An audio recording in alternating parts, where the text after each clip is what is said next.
can you take it? Oh, yes, you can. Oh, welcome everybody, and I hope you enjoyed the new opening and the new credits we placed in. I have to say, Stuart, you know that I know that you know that I know that you know why that was made, and I love you very much, Stuart. So here we are, a week off after we went off killing. I think, sorry, can I just say that one more time? Oh yeah, we killed it. That was the one, wasn't it? Yeah, we killed it. We killed it. We killed it. So yes, so that will be going up on YouTube very, very shortly. Or you can check it out on the VODs if you missed it last week for the Total Party Knockout Waterdeep Mallrats versus the Purple Wine, which was a lot of fun. I very much enjoyed it. But you are all here with us on this. Actually, it's a fucking gorgeous night, a gorgeous evening. Look at that twilight. Oh yeah, very nice. Isn't it? Very nice. Yeah, it's extended a bit, hasn't it? It was meant to just be 3 days of sun, but it's actually been quite nice. Yeah, very, very happy. So welcome. Thank you for being inside and watching us instead of the beautiful sky. But I do want to say hi to these wonderful, wonderful human beings that are on these little squares in front of me, and all you amazing human beings that are these tiny little words that are pumping out onto our chat as well. So do tell us how you're doing, how you are. And if you are lurking in the background and you just want to watch, that's absolutely fine. But hey, I'd say and invite you, be brave, be strong, and say hi on our chat, because actually we've got a really lovely group of people that are on our chat, including our wonderful moderator GP Daz, who is doing an amazing job. Thank you very much, my friend. Big love on you on that one. So if you get booted out, it's probably your fault for being a dickhead, but if not, you know, that's just the way it is. But do give us follows, do give us subscribes, and if you just want to sit in the background, that's great, but follows mean a lot to us, and please just hit that button.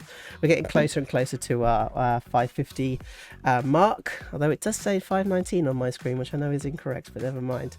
But firstly, I want to find out how Mr. Thompson is doing today. How are you doing? Hey, yeah, I'm good, thanks. Good. What's been new with me? I started Skyrim again for the third time in my life. I've done things a bit differently this time. I'm going magic only. Magic only. Oh, it's so much I haven't used a weapon at all. And I'm having a good time. Mm-hmm. I also don't have Lydia. I've sacked Lydia off. For anyone that has played Skyrim, you will know that the very first companion that helps you out is a woman named Lydia, and she is awful. She's awful. Every time you try and share some equipment with you, she goes, what does she say? Gabs, you'll know. I am sworn to carry your burdens. Yeah. It's so miserable about everything. I mean, like, totally fair. I use her as just a walking backpack. Isn't it? It's like it's sort of intonation as well, isn't it? I'm sworn to carry your burdens. She's so yeah, she's so upset with everything. Which totally fair. Anyway, sacked her off, got someone new. They're much more enthusiastic for the time being, but it will wane, I'm sure. In other work-related news, myself and a good friend of the channel, Joseph Cullen, are putting on our game show night in London. It is like an adaptation of Taskmaster for anyone that knows the show, except we are dressed up as elderly women, so are avoiding any sort of copyright infringement because Taskmaster don't own games, and we've made our own ones. But if you think that you could do silly tasks then come on down to the Rosemary Branch Theatre. It's in Islington. That's correct, Gabby, isn't it? Is that the correct place? Islington. It's on the 26th September, starting from 6:30. Doors open. It's only a tenner. There's going to be prizes. There's going to be silliness, and there's going to be me dressed up as an old woman. So please come on down. We'd love to see some of your wonderful faces there. Wow. Jesus, Dan, you were so quick. Do you have all of these things just stacked up and ready to go? Nope, but Google does. I barely finished my sentence. Nice one. Amazing. In fairness, you talk in really long sentences, so I have lots of time. I don't think that's completely. Well, I have to know it. I think that I finished my thoughts. I tried them. It was a small, bite-sized chunk. Yeah. Wow. Okay. Well, if you're interested, the link is in the chat there. So do pop over and see our wonderful Mr. Thompson. But has he got a name? Or you're not going to reveal the name here? Oh, did I not? The Zimmer Games. The Zimmer Sorry. Games. There we go. Zimmer Lovely. Games. Yeah. I love that. Actually, Play on Zimmer Games. I did love that Dad found it without the title as well. Yeah. Well, Dan's been our photographer for one of them, so he knows it well. Ah, I see. I have Rob Thompson as a grandma in my sort of bookmarked links. It just one of them was bound to be it. The rest of it's just from the pervy hard drive. Private use, Daniel. Private use. Yes. Yes. Or was that meant to be private? Oh no. Oh God. Oh no. I thought they were just for us to share with friends and family. You're regretting that Send them saucy out. photo shoot. Friends and family and agents. Yeah. Especially the Oh, Christmas themed God. one with the stocking and the... How are you, Joe? I'm very well, thank you very much. We have, actually, as I speak right now, my partner has picked up the keys to our new flat in Brighton, so which is really, really great news. And so with the move is on, as it were. So that's really great news. And in other Fortnite related news, I'm awesome, and I keep winning battles, and I just love it. It's so stupid. It's the best game ever. So Have you played the new season? I have. I'm in there. It's so much fun. Honestly, I literally, like, last night I came home and I was like, can't wait to play Fortnite. Put Fortnite on, and it was like, you can't play it until tomorrow. And I nearly cried. There's so many times you sit there looking at it, updating. Oh, and when it first needs an update, it's like, it tells you how long it's got, and it always says 99 hours. And I'm just like, I don't have 99 hours.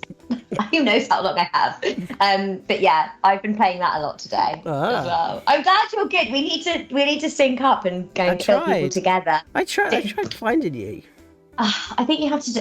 I'll message you later. It's a bit of a faff. I've had it before. But yes, I will message you after. Okay, actually, Rob Thompson, could you do Liam Neeson playing Fortnite telling Evie that I'll find them? Yeah. I don't know what this game is. I don't know how to unequip my shovel. But I will find you. And I will play with you. Oh God! Oh God! That was wrong. But thank you, Mr. Thompson. Very succinct thought. I thought. I don't know about anybody else, but I thought that was really succinct, and thank you for that. Thanks, man. What I wanted to do was actually just, say what Liam Neeson would actually say, because I think if you actually watch Taken 3, now that's a cracker of a. By that stage, you realise Liam Neeson's just a bad dad, and Anyway, let's crack on. Enough about me. I think I was just like, I'm just going to let him carry on until he runs out of steam. For 3 hours. Well, actually, Evie, how have you? You played lots of Fortnite, which is great. Yeah, played loads of Fortnite. I've got nothing that interesting to say. Played Fortnite. Yeah, did that. I had an omelette for my dinner, and it was brilliant. Because the last omelette I tried to make went really, really wrong and just sort of went into like scrambled egg and was gross. But tonight's omelette, you'll be happy to know, was absolutely fan-bloody-tastic. Just cheese and tomato and egg. And as you can see, I'm very proud of myself. And that is all the news that I have for you today, Joe. Thanks for coming. Too much on an omelette. You can't overload an omelette. That's something I've learned. Oh, Yeah. you can. Have you had an American omelette? Yes, you can overload an omelette. What's the difference between an American? Hold them though. Size. It's Is it ginormous. huge? So if you, like, I think I went over to an IHOP because my grandma loves IHOP, and it was actually, I think, my partner's sister's boyfriend. It was just like, oh, I'll just have an omelette. Yeah, just a light omelette, and it was just like it's ginormous. 24 eggs went into that one omelette. That's one thing that I don't ever know how many eggs to put in. 4. You put in 4. I put in 2 per 3 person. tonight. Ah, okay. So I actually technically had 1 extra. I have 3. That might be Can't why make it enough was. for 2 eggs though. Yeah, it might be might be the secret there though, Evie. You might have found it, the extra egg. Maybe I've cracked it. Oh, you love to see it. Oh god, we're all very tired today. Sorry, everyone. I love tired sessions because we all come up with such ridiculous shit, Yeah. and it normally Hilarious. just gets disgusting or dirty. yeah. We've already got a bin there. Maybe Yeah. not disgusting yet, but we'll ask Dan what you had for dinner, and that'll probably be disgusting. So, was it a bag of Haribo? Shots fired. Man down. Yeah.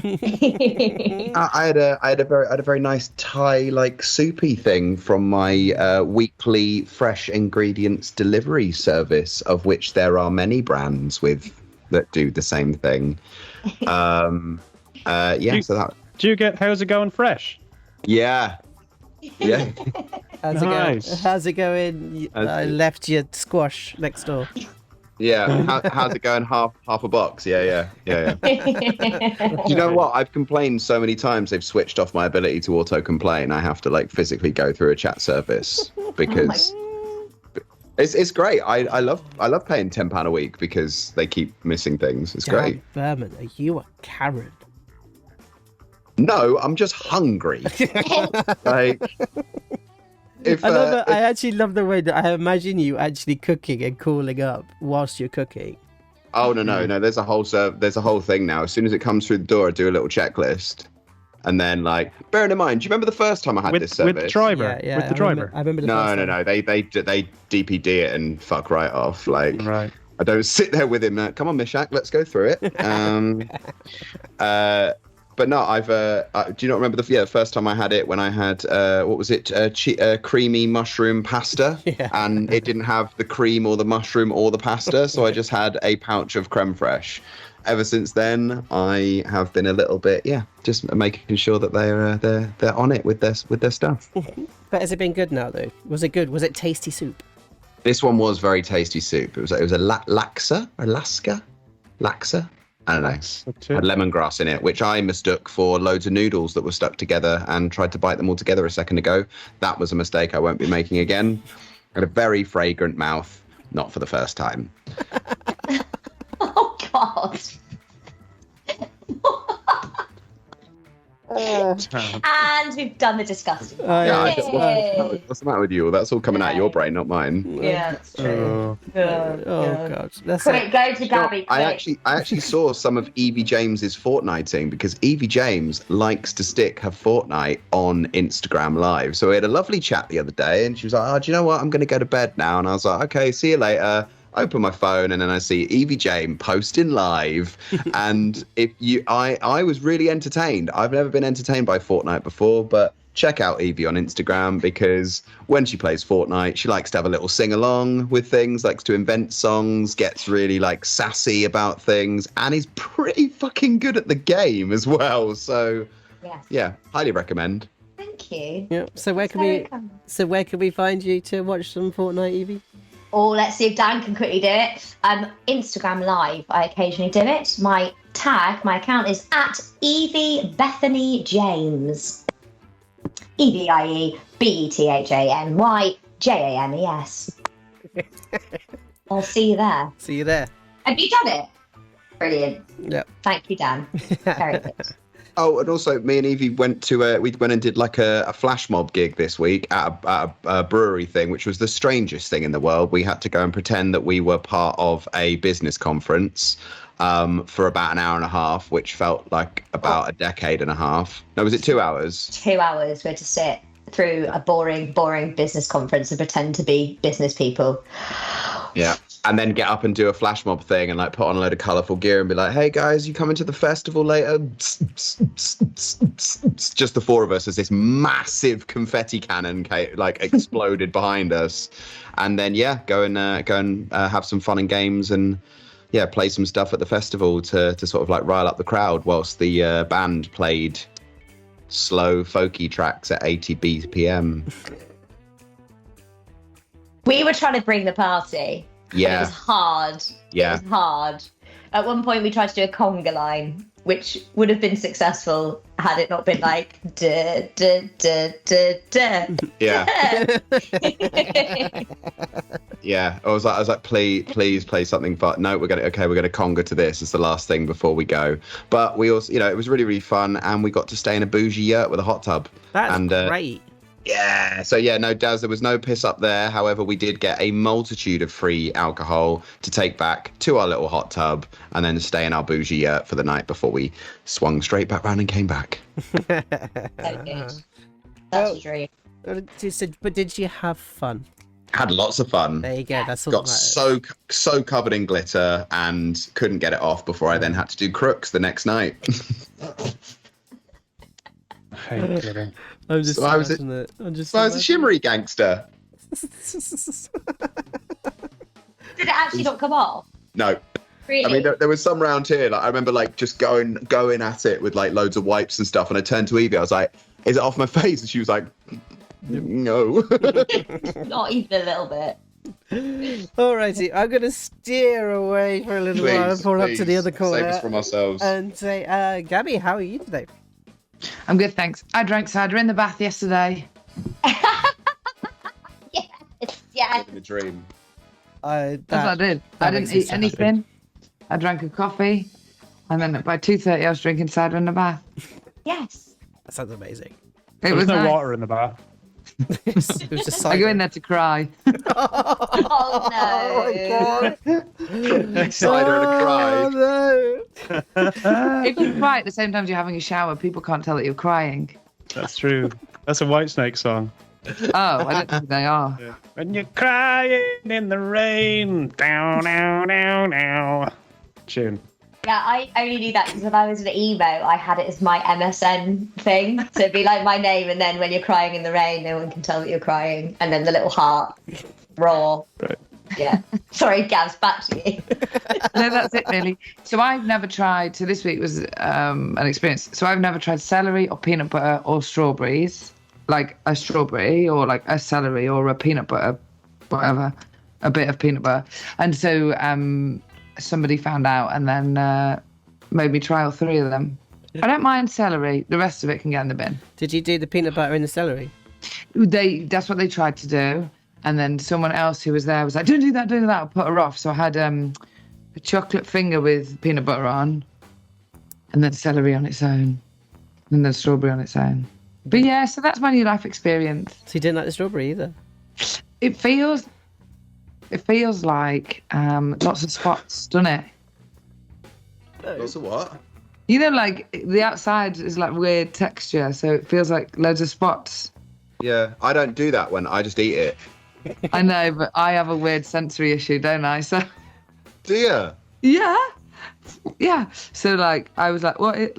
And then I had to psych myself up to eat it. Anyway, it was a bit scary, and it's really crunchy. Anyway, I like strawberry, like flavoured like yogurt, so that's okay. My life won't change. So it's like the flavour you're fine with, it's just the texture. Yeah, exactly. Yeah, I understand that. I get that. Yeah. That's cool. But that's cool though. Yeah, so that's a week in the life of Gabby. 3 new foods. That's more new foods than I've tried for the last 2 years. So I would recommend celery and peanut butter. Really? Yeah, massively so. You think it shouldn't work, but actually, because peanut butter is quite gacky. It doesn't. Right, peanut Yeah, butter it is quite is. gacky, isn't it? It's just like. Yeah. Yeah, it's horrible. But if you get the celery, it's got that kind of wateriness that like breaks through it, and the crunchiness like the bitterness kind of breaks through it. It works really, really well. So maybe like a pepper as well would be good with peanut butter. Oh, I don't know. You're going a bit far down. Oh. Maybe like lettuce, peanut butter and lettuce. I don't know. I reckon it probably would work. Do you know what's really good? Peanut butter and kiwi. Oh. Oh, I can't eat. That is a that's That's too. That's I think that's taken too 31 years to try strawberry. Kiwis are next level. I Yeah, thought the same. I thought the same, but like I tried it and it was actually not only is it genuinely nice, but it's like pound for pound some of the best like combination of food in terms of like nutritional value for you. I did it at a food festival once. I was working for a Kiwi company and we like went over to the Warburtons thing and got them involved to like put some toast on for us. Then went over to like the Pips guys to like get the peanut butter. It was like a proper operation. I made a whole plate of it. And then walked over to our table, and because we're at the real food festival where everyone's like giving stuff out, this woman just came up and was like, "Grab 2." I was like, "It's taken me 3 days." Well, you Nice were this. working for kiwi, the fruits, right? Not peanut butter on toast kiwis. I wasn't. She went to take another one. I was like, "No, this is not for you." Love it. I don't work for them anymore. Oh, so good. Alrighty. Well, I know that we started late, and my apologies to everybody that's because we started late. But we have literally talked cod shy for like a good 20 minutes. So we're gonna move on right now, and we're gonna play some D&D. So last time was very, very exciting, I think. It's so exciting, in fact, that Baggi fell asleep throughout the whole thing. But we're going to get, I think we're going to get a recap. Are we, Rob? Yeah, We are going to get a recap. Ooh, you are. I'm excited. So, so do we have a music style, or are we just going to go into it and we'll figure it out from there? So there were a handful of suggestions last week. I went for the one that I was most excited by, which was Rat Pack. Oh, that works really well with our new start. So that's The good. Mall Rat Pack. Yeah. Okay. Yeah, let's just go for it. There's a place I know that's opened up in the North Ward. It used to look just like the sound of nails on a chalkboard. The smell was fairly rancid. The decor was all run down. But now they've gone and fixed it up. It's the hottest spot in town. I think we should go, my friend, spend the night in the Dragon's Den. I think we should go to the Dragon's Den, and I don't know what goes on at night, but I swear they're somehow listening through those pesky fireflies. How'd they make the money? Did they fake it till they made it? And if the owner asks you what's your poison, I suggest that you don't take it. I think we should go, my friend, spend the night in the Dragon's Den. I think we should go to the Dragon, cigar smoke, a barkeep ghost. It's packed out to the rafters. No one knows how such bad jokes could fill the room so full of laughter.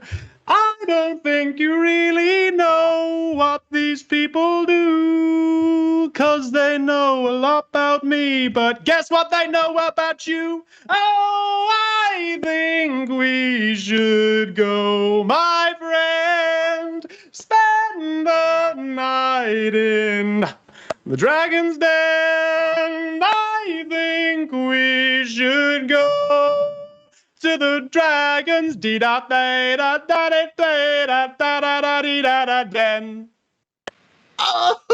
Wow. Yes! Oh, Mr. Thompson. Yes. Oh, brilliant. You are the quintessential Mallrat. That is absolutely beautiful. Thank you very much, my good friends. So yes, last week was extremely exciting. As I'm probably going to go through a few things here. Oh, computers, screens, and new follower. Thank you very much to. I can't read my own writing on the board. No. Passable. No, my eyes are gone. Can't read it. So sorry. Tack Eeyore, that's it. Tack That's Eeyore. Jazz. Daz gifted a sub to Tacky. Or Thank you very much. It's Hey. very good to see you. But yeah, absolutely beautiful as ever. Your voice is like an angel. I mean, better than Michael Bubble. So, like, absolutely. Mickey beautiful. Bubbles. Mickey Bubbles. So, thank you so much. But yes, last week was hella exciting with the Open Lord of Waterdeep has given them the Mallrats a small deal that they have license now to kill, to go after the Castellantas if they wish. However, only if they do not reveal the scandal that was the missing children at the school as part of that sort of destruction. And in exchange, you won't be put to death in trial for killing a lord. Instead, you will be exiled and 160,000 gold pieces richer. Which, after a bit of bartering, you kind of decided to kind of go for. You got a little bit up front. How much was it in the end, Gabby? It was 20 something. I can't remember. 20k. Yeah, And free lunch every day. oh yeah, free lunch every Yeah. time we were in. Free lunch. That was you've also got access to the library and to the knowledge as well. And they are doing some searches for you, I believe. You then went back to find that your pub had been completed, as we heard in the beautiful also the tones from Mr. Thompson. And some of the descriptions that we managed to get through there were absolutely beautiful, which we'll play around with a bit more today. But I think that we shall begin this episode and start with our usual wonderfuls montage. Montage? Montage. the montage eye. The montage. Okay.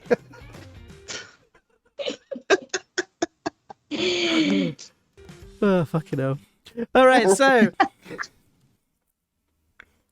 we see a beautiful shined mahogany top of a desk. Its curves and curls, and the chisel work upon it allows us to see that this could be some sort of dressing table. As we see a pearly white skinned hand come over and open a drawer. Scene cut through to another chamber. A large oak desk with leather tops. The smell of smoke and cigars fills the air. As we see these hands with perfectly manicured fingernails as they begin to put a cufflink into the cuff. Back over to the other room, the smell suddenly changes and forms into perfume, the sweet smell of roses and petals. As we see these laces get pulled in a corset. As the scene moves across, we see them begin to walk down a grand set of stairs. These two very resplendent looking people. As they walk down their grand staircase, the staircase lined with the servants, as they go out towards the twilight air. Cut to. We see Pups and Halam sat cross-legged across from each other. Both masks sit in the center of the room. We see heat lines rising from the floor. Halam is practicing calligraphy, first creating a simple symbol, Zuha, seed. Pups looks on as Halam deftly takes the symbol, rotates it 180 degrees, adds a few more lines, creating the word for tur, seedling. Another 90-degree rotation and a further addition to the same symbol, sprawling wider and more expansive. Now it's the symbol for hack, sapling. More additions to the symbol. Halam's emotions pace quickening, eyes wide and almost feverish. He settles again, revealing the word Dan, great tree.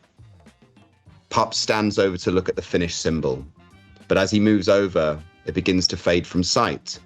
He looks up to Halam before feeling a burning across his forearm. Looking down, he sees the Dan symbol scorch into his skin, almost causing him to gag as the smell of singeing flesh emanates in the air. As Pup tries to rear away, he feels something grab at his hand, extending his arm as the burning sensation cinches deeper into his muscles, almost to his bones. Pups turns just in time to see Hallam pierce his skin with the same calligraphy needle before passing out from the pain. We cut to Pups in his room, his meditation over, his arm blank, sweat dripping from his brow and his eyes fixed. Under his breath, we hear the words, Cur, Master. Cut to.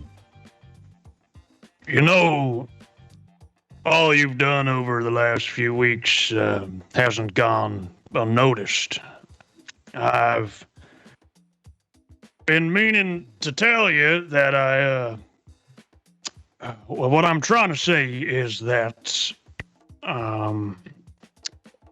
when you first arrived, I'll be honest and say that I thought you were a nuisance, another mouth to feed, a burden, if you like. No, Phatts, he's not a burden. I thought you were gonna slow us all down, but and it's a big but.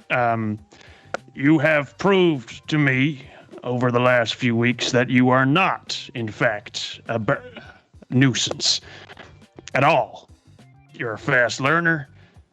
You got a fighter spirit, and what I'm trying to say here is, I am proud of you. I'm proud of you, Rix. You done real good, and you should be told so. Everyone else here thinks, oh, this is stupid. He knows I'm proud of him. He must do. He does. I don't need to say something he already knows. Never mind. Cut to. The clear liquid fizzed slightly as the shiny petrol-coloured solution was dripped into the glass. It quickly disappeared with only a slight odour emanating from it. Oshi stirred it slightly with a pipette and then took a sample to dribble into some oats into the cage next to her. The rat ran up to the mixture and quickly ate it, seemingly unperturbed by the odour. The creature then froze, shivered slightly, and went incredibly stiff. Oshi scribbled down notes, not taking her eyes off the rat. It let out a whelp and shivered again, resulting in all its fur falling off. Oshi couldn't suppress a giggle as she looked at this newly formed, shivering, naked rat. She heard stirring from the corner of the room, and as she turned, her eyes met his as he slowly woke up. What the fuck? Where am I? Don't worry. Oshi, where's my daughter? Where am I? Leave me alone. His frame was suddenly small and pathetic as he curled into the corner, struggling with his wrist ties. Don't worry. Here, I've got you a drink. Cut to. We see a 7-year-old Baggi shivering in the corner of her cold, dark, and dank basement room.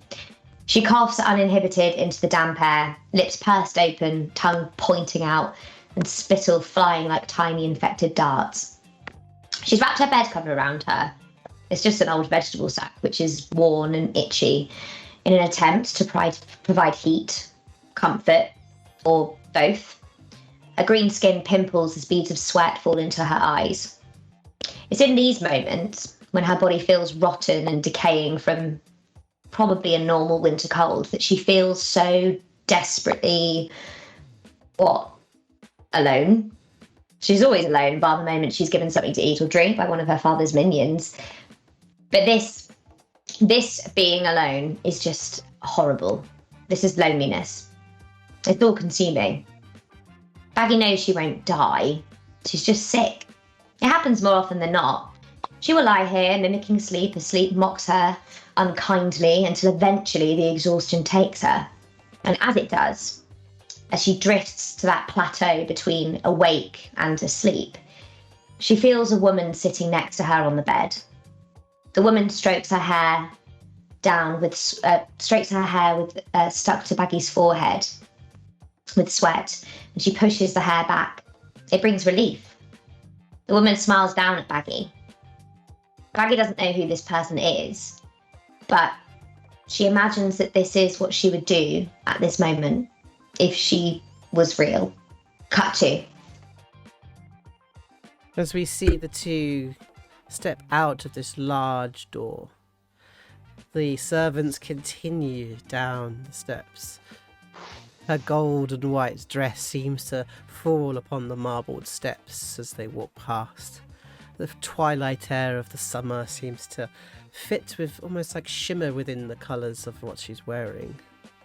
He himself is stood in white and gold, whilst the pair seem to have dressed appropriately for this particular occasion. As we see past their shoulders, we go into a blur as we see two children that disappear.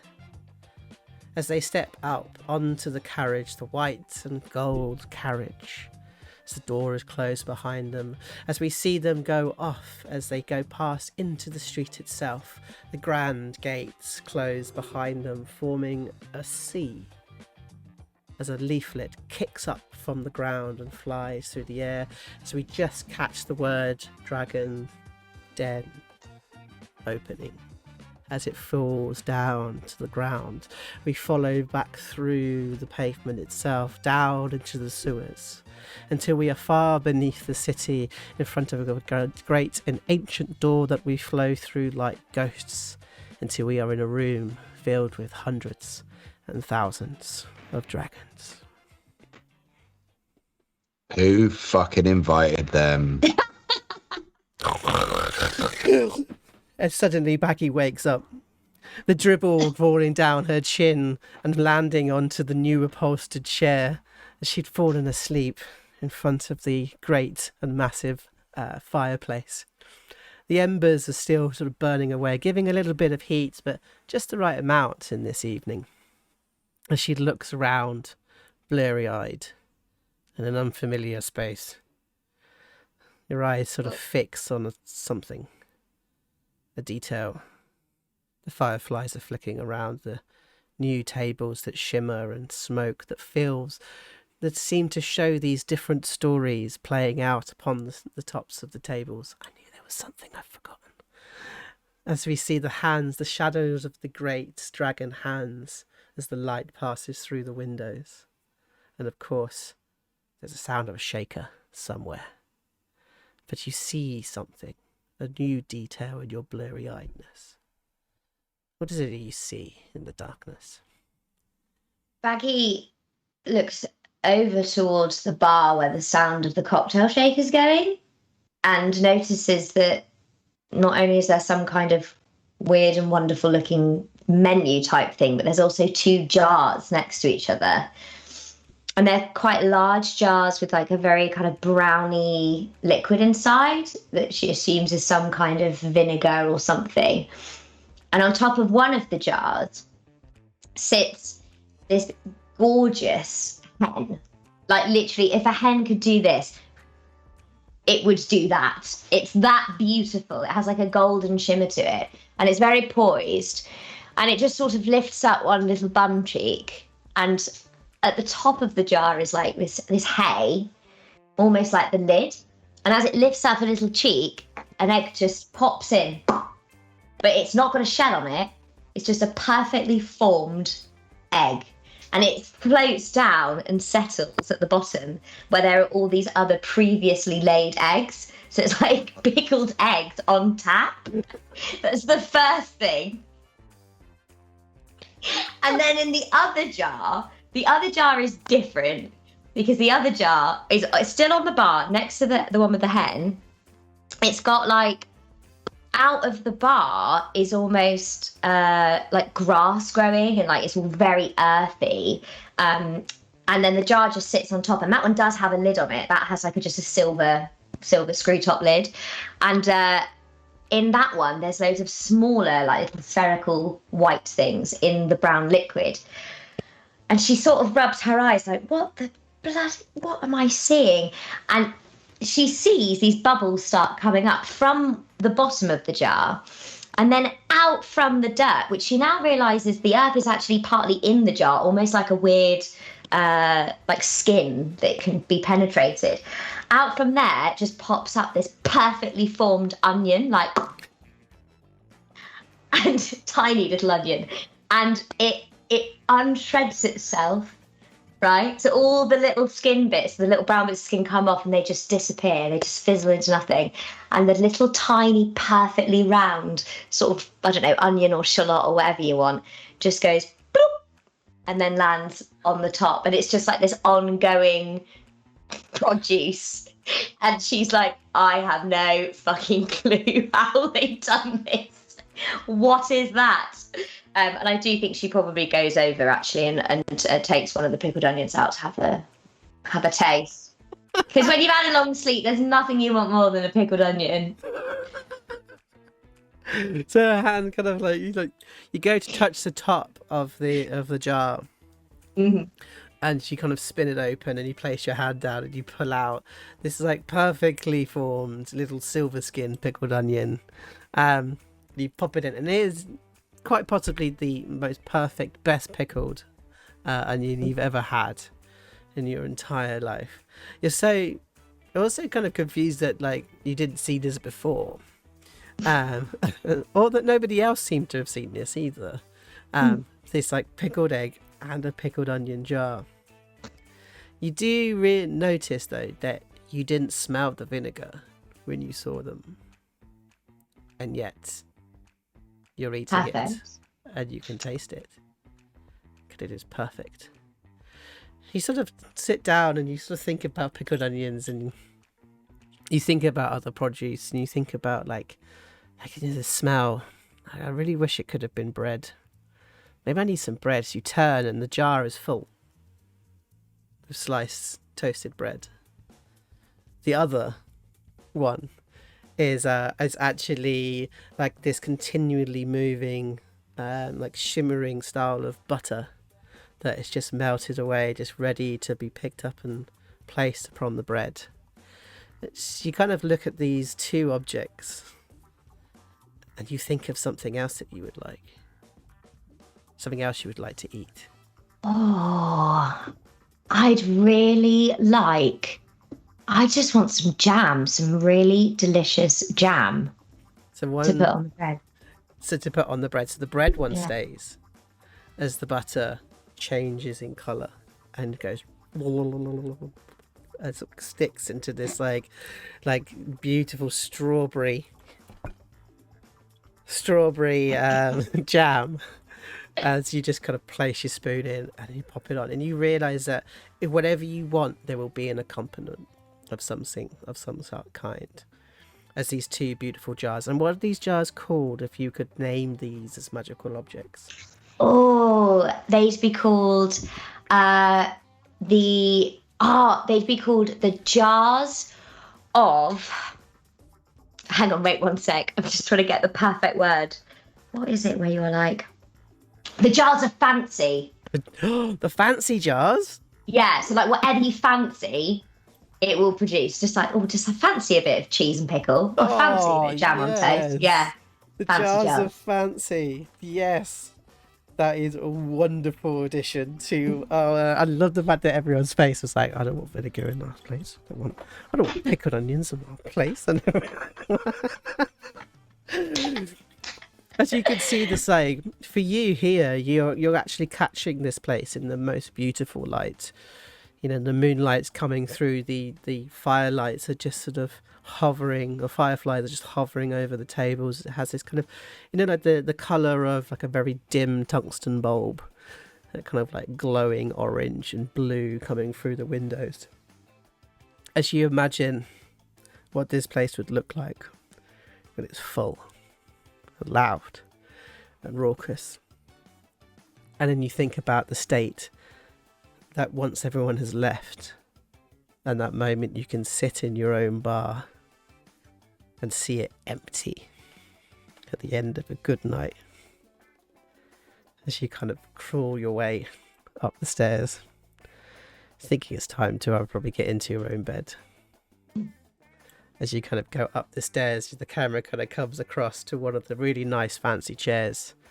This big spit mark where you fell asleep.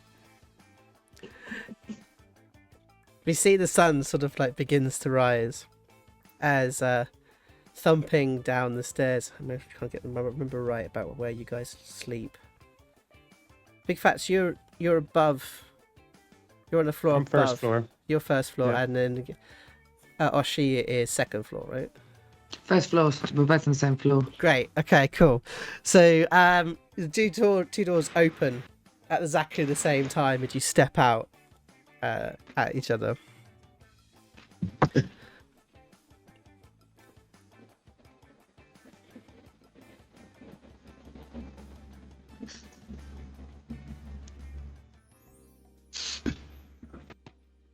Good. And Phatts walks down the stairs.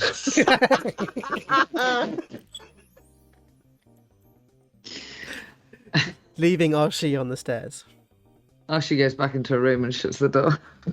As we see, almost the camera swings around the door as the door shuts. Oshi stood next to the door in her own room. And she's doing that thing, you know, when you start to perspire slightly, and you're trying to remember all the conversations you had the night before, and then it's making you sweat more. And she didn't know that scales could perspire. This is probably the first time this has ever happened to her. And she just like shakes her head, and then pulls a chest out from under her bed and opens it, and it's like it's got all sorts of bits in, and then she like delves down a bit and she takes this hip flask out, and on it it's like it's probably like it's a black hip flask, and it's like matte black, but it's got a silver snake that's all quite similar to her necklace, like scrawled into it, and she has never told anybody this, but she stole it from the top drawer of her dad's bedside table once when he left, because she always used to go in when he was home and like have a look at it, and he'd shout at her, and so she'd put it away, and then this one time he forgot it, so she stole it, and then like no one ever said anything about it, and she opens it and drinks from it, and this must be like whiskey from at least 11 years ago. And it's just like when things are either when really bad stuff's happened or when she really feels like she needs to get her shit together, she just takes a swig of it and puts it back in, and then hides it under everything, closes her chest and puts it under the bed, and then she lights a cig and shakes her head again, flings the door open and stomps downstairs. As we kind of like, as she kind of leaves, as you go down the stairs, sorry, we look down towards the sort of the packing crate that's in. And lying on the pillow, we see the black hip flask, and we just begin to hear those voices, just like, "Oi, oi, put it back. I see you. Put it back." We hear a door, like a drawer, and close. That's right. One day, I won't see you do it. Come on! As we then kind of go down the stairs, we follow you down. Pups, you've woken up in the sweat, right? Yeah. Woken up just sweating, but also very full of direction and purpose.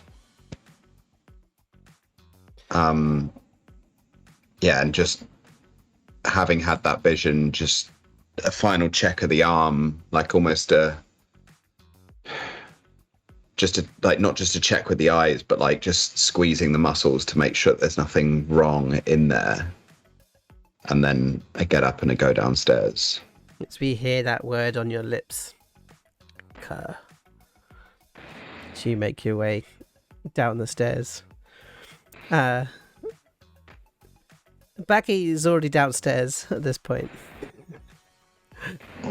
There's a plate, and it's got like, cheese and pickles. It's got bacon and Eggs, Thank you very much. celery, and peanut butter. As she's literally just got this huge smorgasbord of different fancies. Yeah. And she's just got it all over her face, her hands, and she got to come down the stairs, all of you at different points, but pretty much all at the same time. Looking at what would be used to be a pristine bar, but is now covered in food. Pups doesn't question it in the slightest, just goes and sits next to Baggi and starts eating. Baggy's like got a mouthful of food still, and she's just like, Pup, that's the best cheese I've ever had in my life. Have some of that. Okay, what did you put it with, or do I just a handful? Anything, whatever you want, literally anything, whatever you fancy. Literally whatever you fancy. And like Pups literally monk speed just sort of goes and just puts together like a really crude pile of just about everything, kind of like, you know, like almost like every Tangfastic, and just like takes a huge bite in and just crowds everything. As you've got to take that big bite, and you sort of eating it, and it doesn't taste of anything. It tastes of everything and nothing. And you don't feel satisfied. In fact, you fancy something else. So you kind of sit down and you look over and you notice in the two jars they have something in them. What is it you fancied? I've gone with like pumpkin in one. Spice. Yeah. Yeah, and spice in the other. And it's just like cuts like some thin bits of pumpkin and just dips it in the spice and just sits there and starts eating it. I think there's Big Phatts, you're sort of stood there watching over all of this. As you feel this snake-like figure move around you. And the smell of the smoke sort of comes and kicks into your nose sensors, I suppose. Yeah, we'll go with that. Nose sensors. It's that kind of like, I think I always imagine that Oshi smokes like those French goulash. Is it goulash? Goulash? They're the ones without a filter tip, like really strong cigarettes as they kind of kick into your nose. So you take a deep breath. And look out at this bar.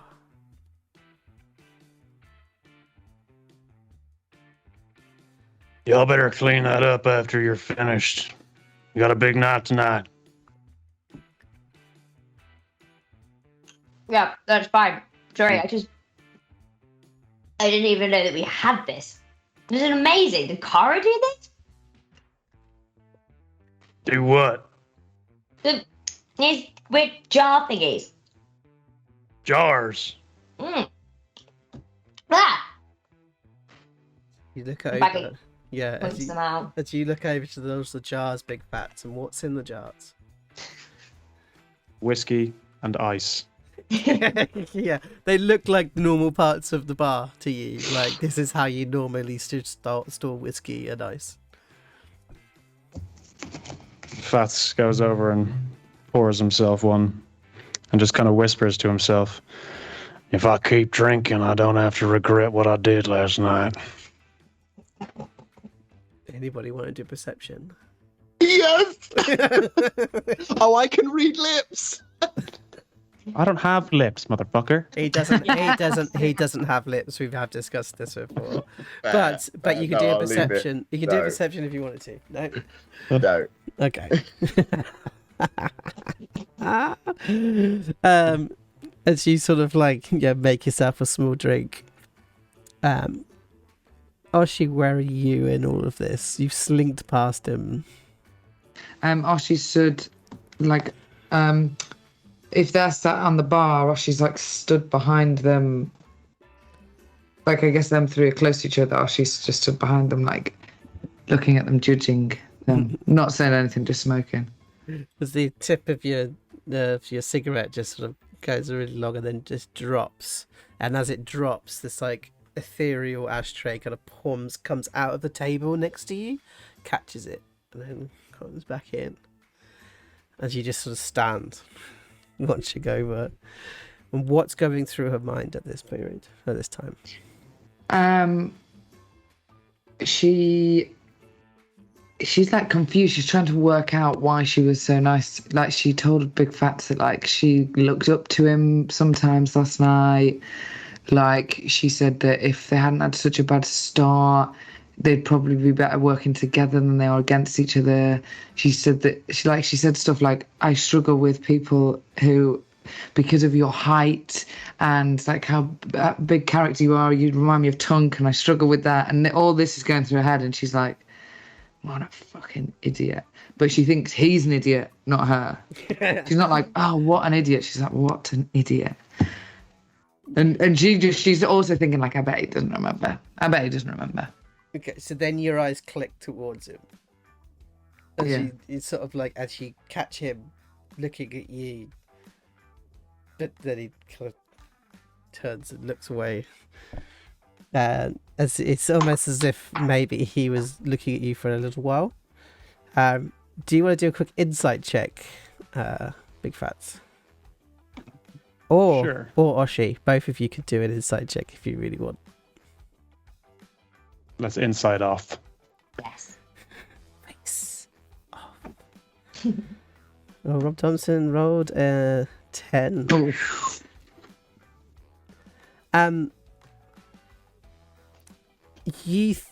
Big Phatts, what you read from Oshi is that she's really pissed off at you.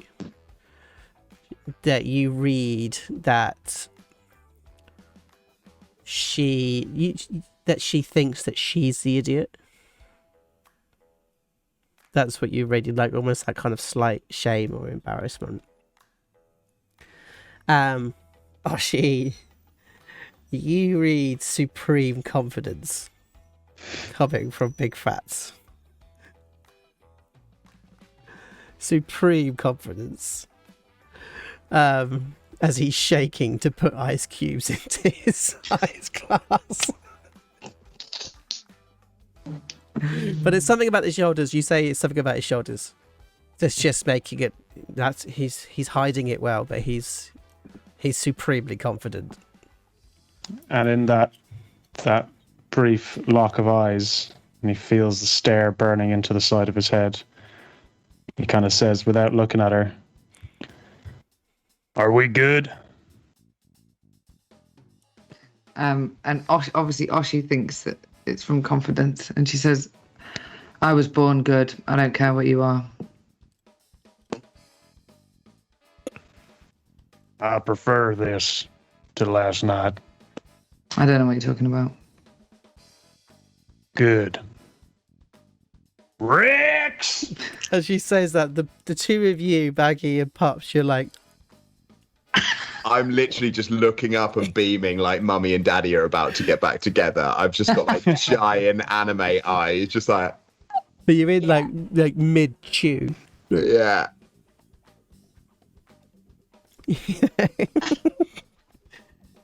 As Rix comes down the stairs and he looks pale. Oh my God.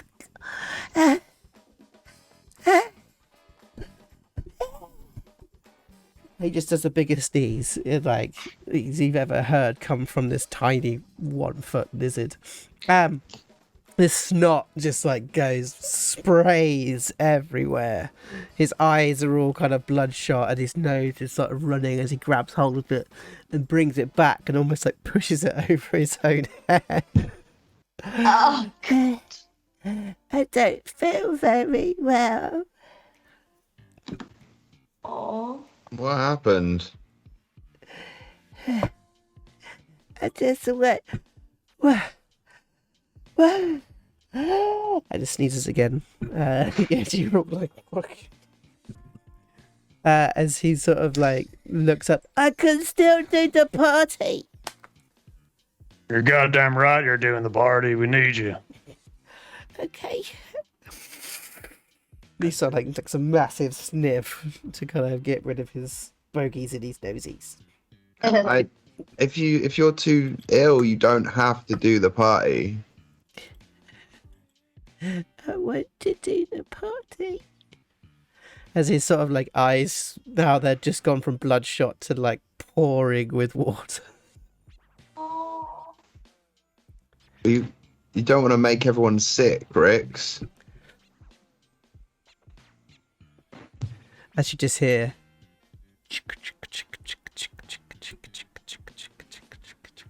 this glass gets thrown across the side as this stone comes up and stops the glass from falling off the edge. As this invisible cocktail shaker kind of comes over and pours out this like green tar-like substance into the glass. The glass slightly fizzles a little bit and settles down.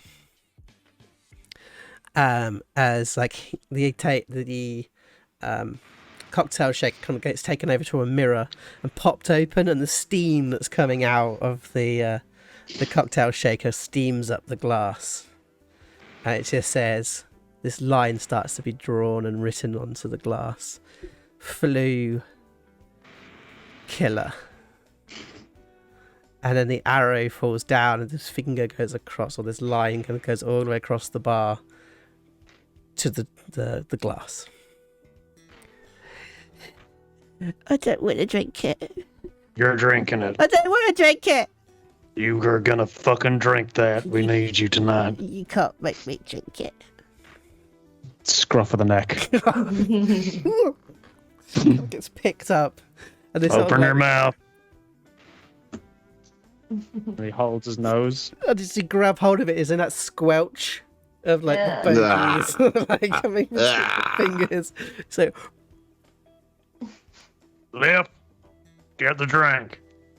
his face goes from pale to like blue, and then suddenly just like blah. He's like, as he opens his mouth to take a breath, the glass suddenly gets picked up and just poured in, as we just see this horrible tar green substance kind of get poured into little Rix's mouth. As he kind of gets, he's like, Swallow. Swallow. There. They weren't so bad. Oh, it's pretty good actually.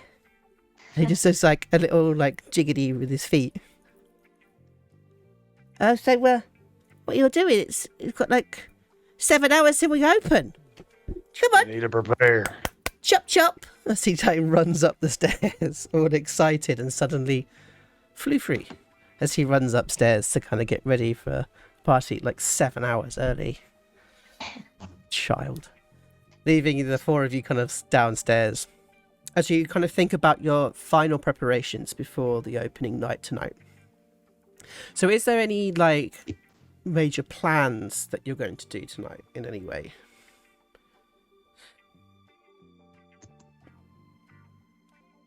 Anyone that you're looking forward to kind of seeing? Or anybody that you want to listen into in particular? I think Pups is definitely going to be on recon. It's definitely going to be a working night. Very much sort of like trying to hide in plain sight and see what we can find out from the dignitaries. Anything to do with devil worship or the war between the Xanathars and the Zentarum. Might even pose as a server. Do you tell this to the group? Yeah. Okay. I know it's a party tonight, but I don't think we should let our guard down. I'm going to keep an eye on everything. Everything seems a bit too good to be true, and with these rich types around, I'm going to be keeping a close eye on everyone. If you want to enjoy yourselves, fine. Just if you want me to watch someone, just let me know. I was thinking, since we're on the topic of servers and staff, how do y'all feel about Rix's family? And kobolds. That's right.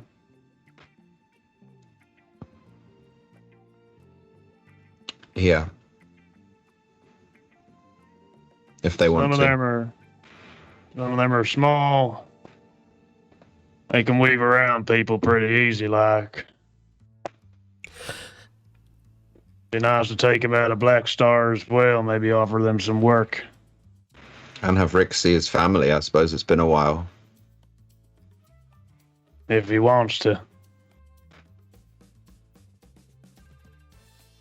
And then in terms of security on the front door, I was thinking our new friend Beam, number 3. That's a great call. Really good. Is that little thing still work in his chest?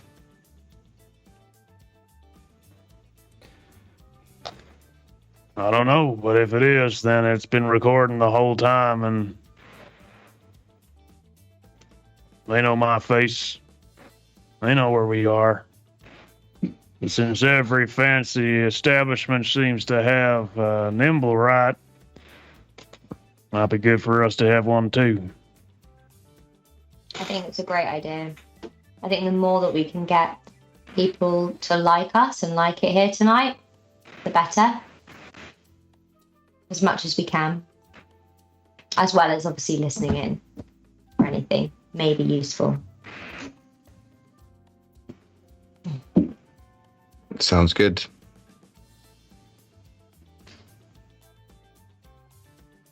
What are you guys going to do? Try and she's struggling to say the word. She's like, schmooze. I think you say smooze. Smooze? You know, the thing that they do, people, I'm just going to talk to people. I'm going to talk to people, and then occasionally I might see if I can listen to some people. Joe, I presume that, I know Baggi was asleep, but she did give the blueprints for some secret rooms, right? Yes. Some secret hidey hoes. Yeah, so you've got your secret hidey office. Great. Which is a door which is marked by 4 black stars. And it's essentially under, in the window under Pups' bedroom, there's got like an octagon. Oh, yeah. This is in that section there. And I think, let's say there's a lot of booths. You built the booths in that kind of way to make them private in different ways. I think that there is also, apart from with the fireflies that you can listen into people, I think there's also somewhere that you can kind of slip in behind the bar, so that you're able to kind of hear or see over the bar as well without being seen. Amazing. Yeah. So that's my plan. Schmooze and hiding occasionally, if I can. And also, we're going to try and make as much money as we can tonight. Like, we're marking the drinks up and watering them down, right? I think that goes without saying. Good. And then you just hear, it's free bar. As you see Carla sort of walk in, notebook in hand. She kind of just goes and puts it down. It's an opening night. It's free bar. All night? Yes. Believe me, you will roll the money in later on if you just do the free bar tonight. People expect it. It wouldn't be a classy establishment unless you did.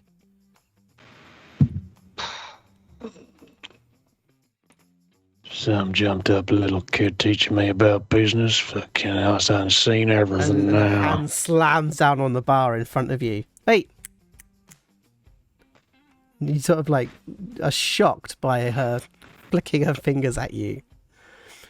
Because business is done there, and she points over at the floor and then up to the corner of your office. That's where your money is tonight. Oh, and in there, and she points over at the cigars. That's not free. Those are too good to be given up. Good. That's right. I was gonna say, yeah. And then she kind of like catches herself doing what she's just done. And it's, I'm sorry. I'm sorry, Mr. Phatts. That was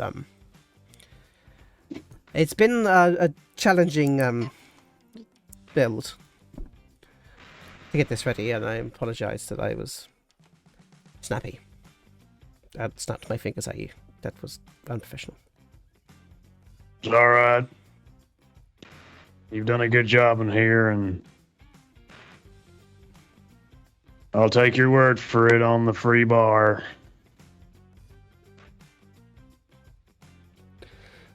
So I'm almost imagining Oshi's face right now. Just the word free bar. Yeah, I've literally just been waiting. Like just as soon as I heard the word free bar, just sort of leaning back and waiting for Oshi to have something to say about that. And Oshi's just lit a cigarette and like has taken like one big drag of it, and it's just, she really enjoyed the clicking in Phatts' face, but she's trying to take herself to a happy place, and she's just thinking like, oh, I'm just gonna rob everyone, it's okay. Like she's just gonna pickpocket, she doesn't mind. See, Brilliant. going back old school. Yeah. Going back old school. Do you- Kids. Do you say that or do you think that? No, just say it. Just say it. Do you wanna- Just think it. Just think it. Just think it. I just think it. Sorry, son.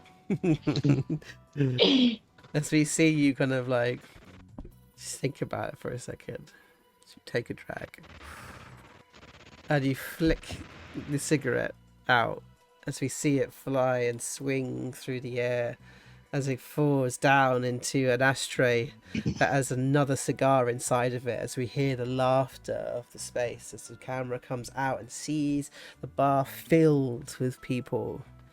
As the twilight night is once again kicking through the edges, we can see these beautiful fireflies swinging around and people are laughing and giggling. There's this huge sort of like tiger that's somewhere in this space billowing out a roar of laughter as we see a band sitting just outside of the fireplace itself as he brings forth his 3-string lute. Just about to hit the first note as we go for a little break. That was beautiful, Joe. That was so Okay. good. So Stunning. good. So we're going to go for a little break now, but when we shall return, we should have the beginning and the opening of the Dragon's Den right here on Waterdeep Mallrats Dragon Heist. And I'll see you guys in a little while. Get yourself a beer, get yourself a gin, get yourself a cup of tea, and we shall see you guys in about 5 or 10 minutes time. Anything we want to do on the break? No? Okay then. Oh, yes. I saw your face. Go on, Dan. Go on. It's September, everyone. It's Yeah. September. It's 20% off all the subs and gift in the subs. So if you enjoy us, if you want to support the stream, please do consider pinging us a little discounted sub this September. Lovely. And we shall see you guys in about 5 or 10 minutes time. See you in a bit. Bye.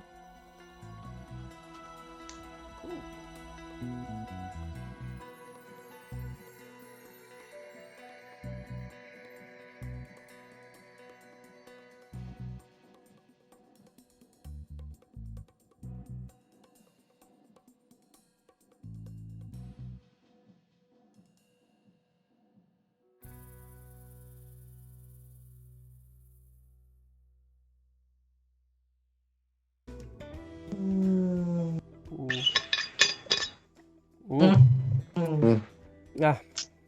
Num, Ah. nummy num num num num. Pickle juice. It's delicious. Welcome. Have you never Oh, had a pickleback, Joe? what? A pickleback, a whiskey with a pickle juice. I need to try that. Actually. Yeah, you do. Actually, I did the face and I was like, oh, actually, that could work.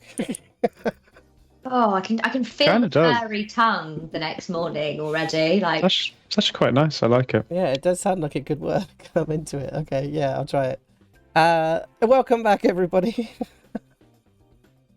Hope you got yourself a gin, a beer, or a cup of tea, and welcome back to the opening of a Dragon's Den, the Troll Skull Alley. I want to apologise for how long our break was. It was a little bit long because I was looking at my new flat.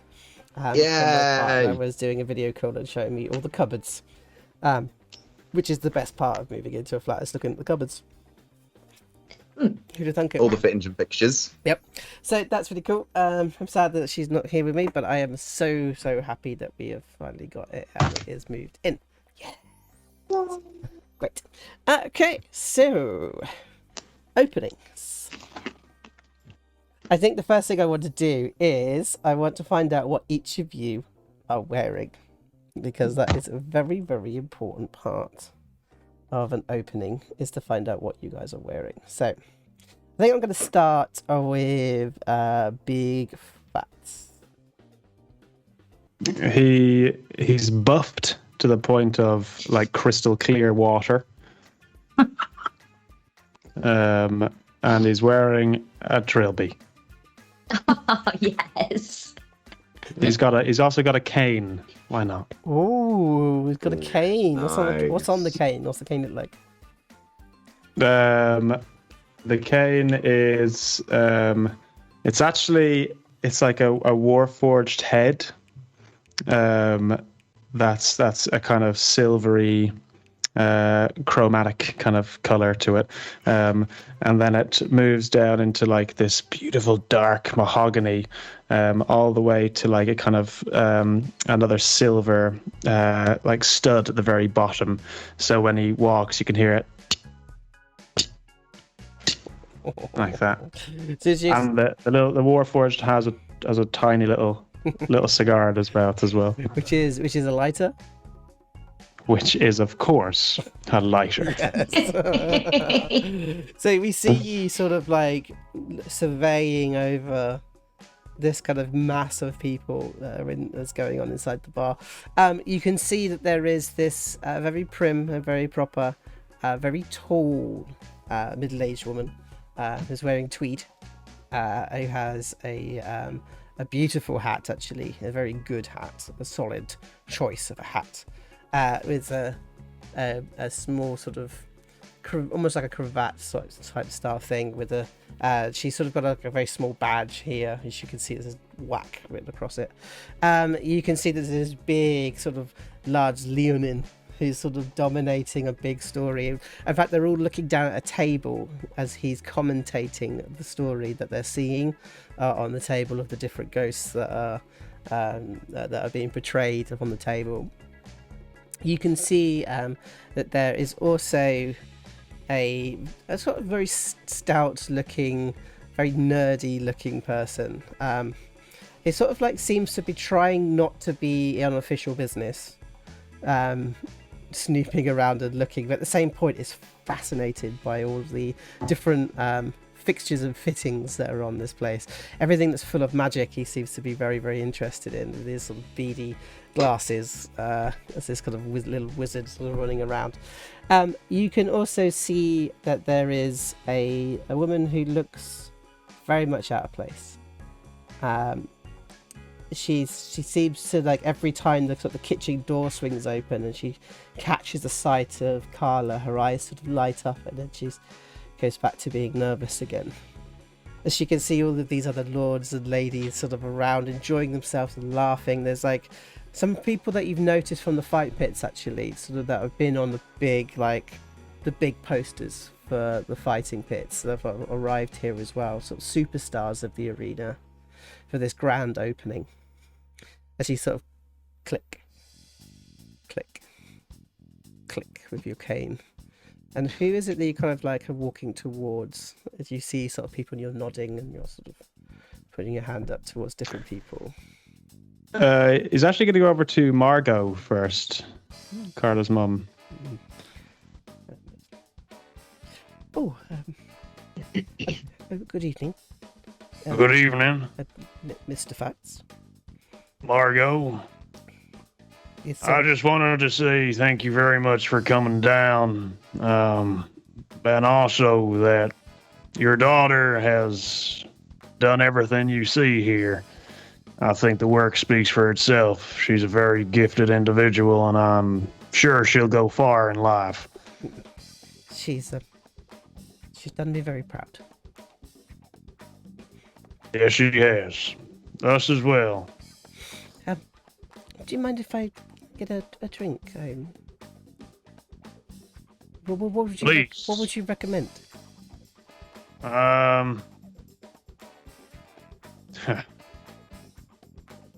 You a stout drinker?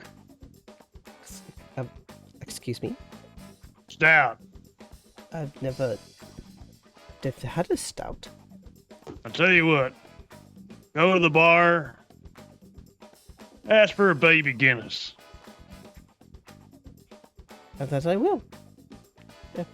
I'm sure that you'll be very busy, but I would love to have a conversation later, if possible. I'll be happy to do so. And I don't know if you're a smoker, but if you are, No, I am not. very well. She sort of like wanders over to the bar. And you sort of see her kind of come and puts her hands on the bar, like, oh.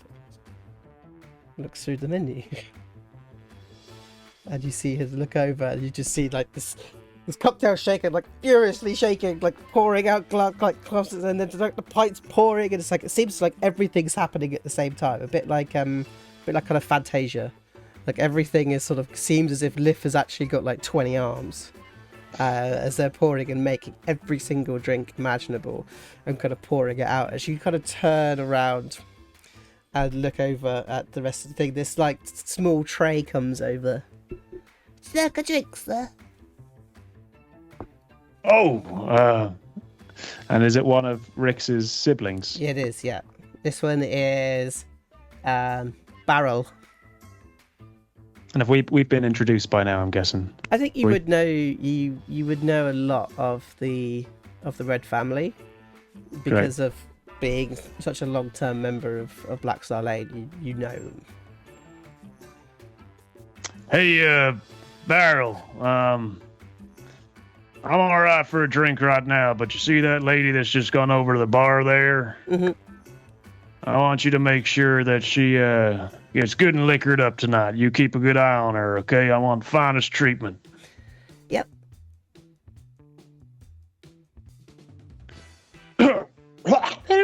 There's gold. Of course, Mr. Phatts. He sort of like wanders off his little tail. As you thought, ducking and diving through the legs, swinging through until he kind of like disappears inside the crowd. As we kind of like, as you look around the space, you sort of catch someone sort of coming down the stairs. So who's coming down the stairs? For next, who's coming down the stairs next? Oh, it's got to be Oshi. Okay, Oshi. Only because of the whole thing. So Oshi, what's Oshi wearing? Oshi has a hair up with like little curled tendrils down here, and then she has a very, very deep bead purple dress. But it's like that purple, you know, where it goes green. It's sometimes green and light. So it's sort of And like it's very, very pearlescent. It sort of changes colour. yeah, and it's very, very low at the front and very, very low at the back. And then she has actually got stilettos on today. But Baggi helped. She commissioned Baggi to make them because in the heels, one of them is a dagger, and the other one is a like a really long. It looks like a nail. Yeah, it's a nail, but it's out of both the things are out of her torture kit that she stole. And so if there's any drums, she can whip them out and whip it out and start acting at people. Yep. And then she's got 3 rings on these fingers, and they're all ones that she's stolen off people that she thinks might come to the party, and she just wants to see if they notice. And one of them is like an onyx on a silver band. The middle one is just like a gold wedding band from somebody that she kind of honey trapped.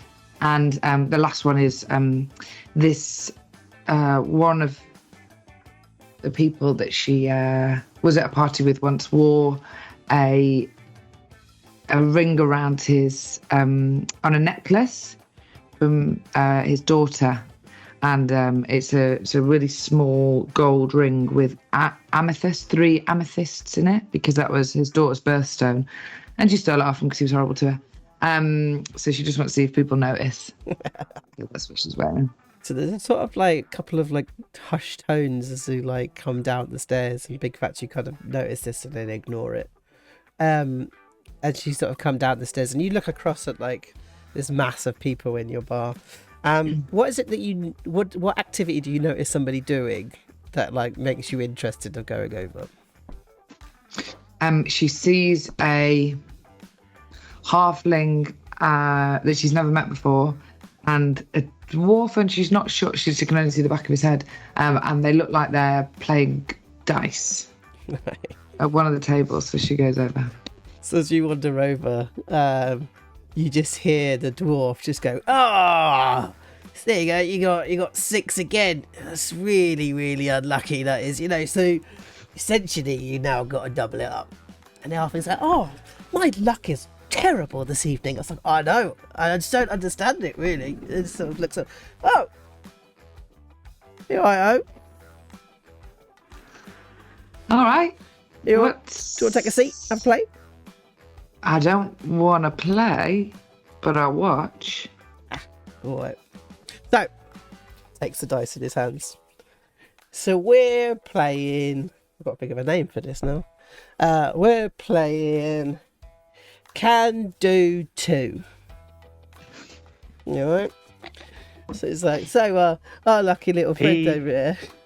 Tier Griffin. Literally. Can.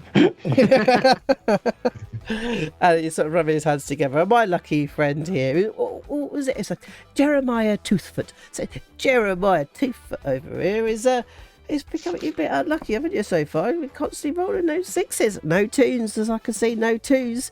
So I'm going to put it down then. So let's put the monies down. He sort of raises up slightly and begins to kind of proclaim a little bit, perform, as he says, "Your luck has been down, my friend. The world's unluckiest halfling, everybody." And everyone's sort of like, "Oh, what's going on?" But I'm sure your luck will turn. They always do. In fact, maybe a little bit of luck. Hey, yo. You got like hands the sort of dice towards you. And with her eyes like fixed on Jeremiah, she just like blows on, I assume, Tuck's hands. And then he sort of like throws the dice, but you kind of see it in slow motion as he's almost spinning the dice as he throws them, as they land and they begin to turn, as the audience begin to kind of look over the tables. People's shoulders begin to go over. You see this tiny head from this little server sort of coming in between the legs as the dice spin, and then boom, 2 once. And then the crowd go absolutely crazy. And he's like, "There you go, told you your luck will turn, didn't I?" You go, "Oh, well, of course." He starts pushing the money over, unless you think your luck has run out. It's like, "Well, no, I've clearly got the luck now." You clearly have. He's clearly got the luck now, hasn't he? Right, okay. So this sort of brings over. Okay. Well, I think you've been quite lucky, haven't you? He sort of puts up at O. The luckiest. You're luckiest. The luckiest. You see, the thing about luck is it often jumps around and changes to different people all the time. So, you, my dear, it's like, lady, milady.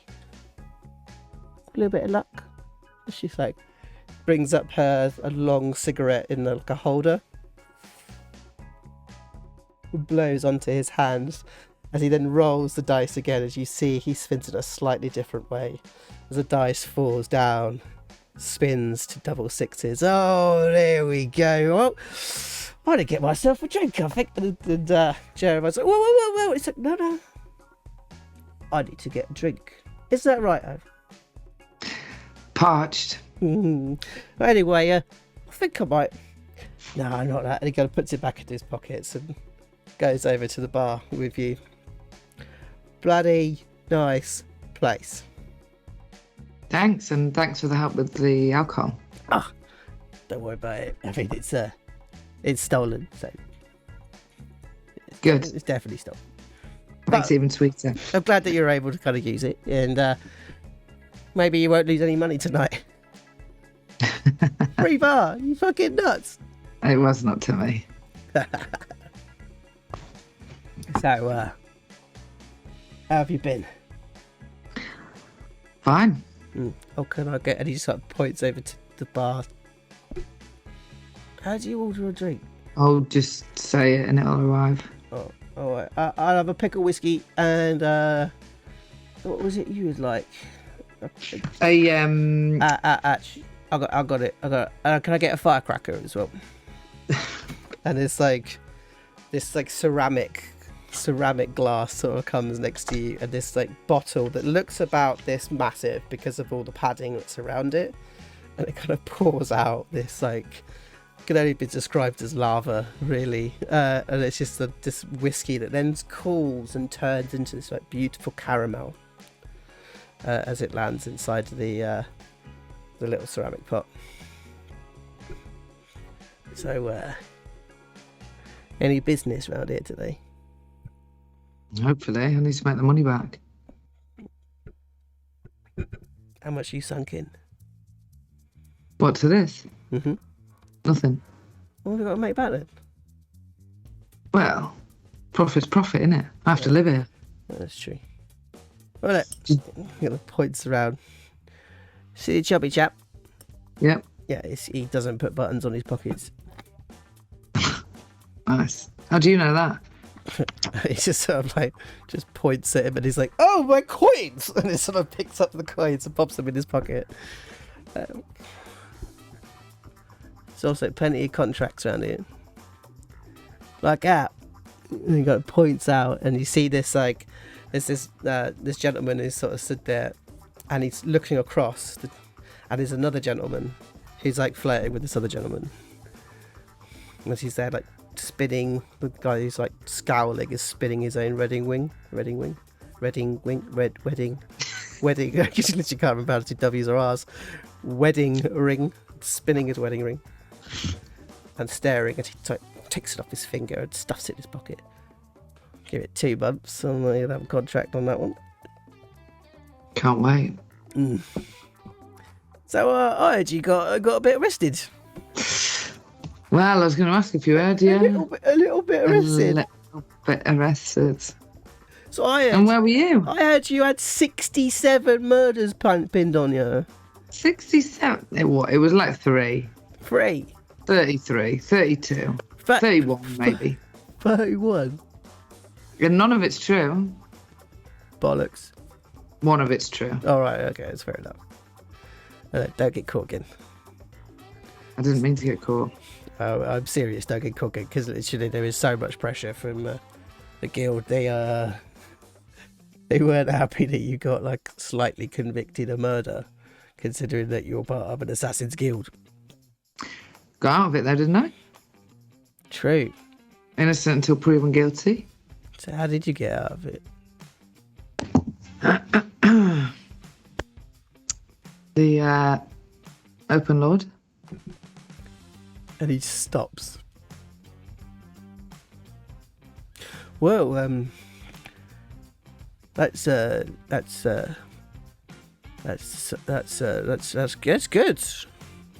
Good. Whew. Well, be careful, Wash. Of what? Rich deals.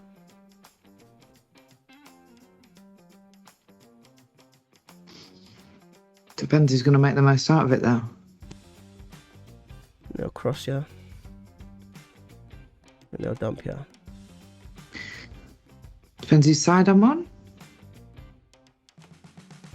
You just a loose end. Anyway, tonight is about celebrating you and this wonderful place. And Oshi looks across and there's like a kind of a pompous woman with, one of those big bushels at the back, and it keeps like knocking into people. And she's got like a little yappy dog, and round its neck she sees like its collar is like a gold or platinum chain with diamonds in, and she says, "You and your dice aren't worth gambling on, but how long do you reckon it'd take me to get that collar?" 37 minutes. Make it 33. All right. So that's how many drinks is that? How many? 33. So 33. All right. I'll see you in 33 drinks. And should we put 500 gold on it? Yeah, done. Got it 600. All right, done. And then he turns and he sees Big Fan. Oh, big man! So shouts across the bar. And you can respond if you want to. As he sort of shouts, "Oh, big man! Wait! Who the hell are you? I am very well, my friend." Very good to hear. Enjoying yourself?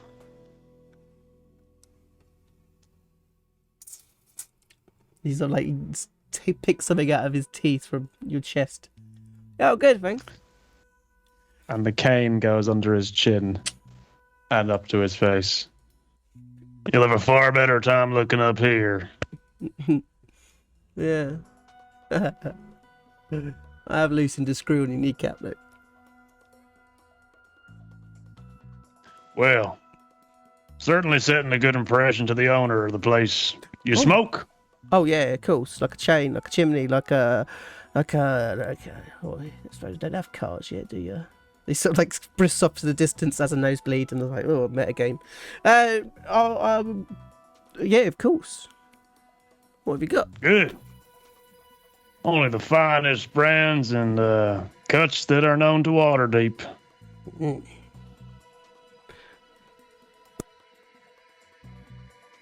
Go on then. You look like a dragon's breath kind of guy. Oh, pray tell, what is a dragon's breath? It is dried in the caves of dragons themselves, warmed by the hot bellies of the beasts, and stolen under cloak and dagger in the dead of night. Many have lost their lives for this brand, and you are about to smoke it. Oh, yeah, go on, I'll have one of those. I think I will have one of those too, actually.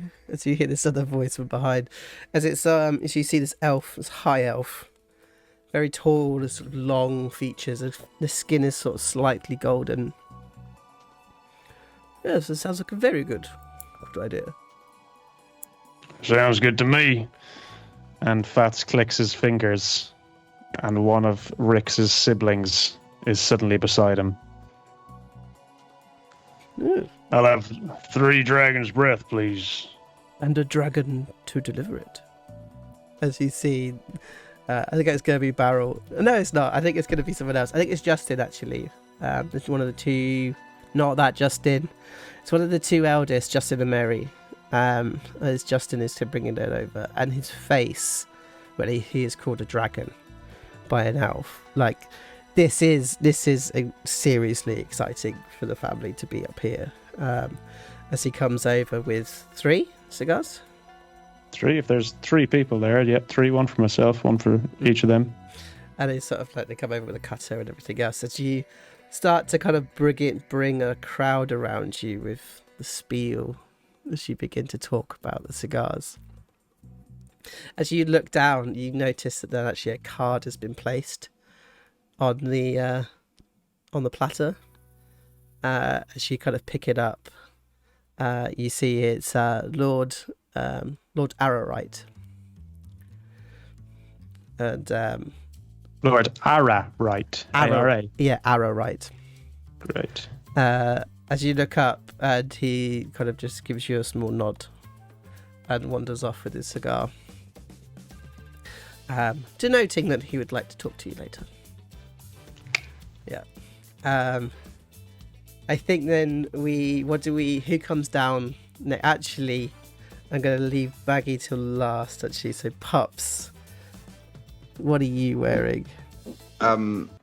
So we kind of like cross over on the floor level of the bar, and we see almost like a tracking shot down of Pups just walking slowly but with purpose down the room, sort of very deftly just dropping shoulders and rolling to ensure that like nothing, he just is never touched by like, you know, an arm comes out with a drink or a cigarette, and just constantly just at one step ahead of all the movement that goes on.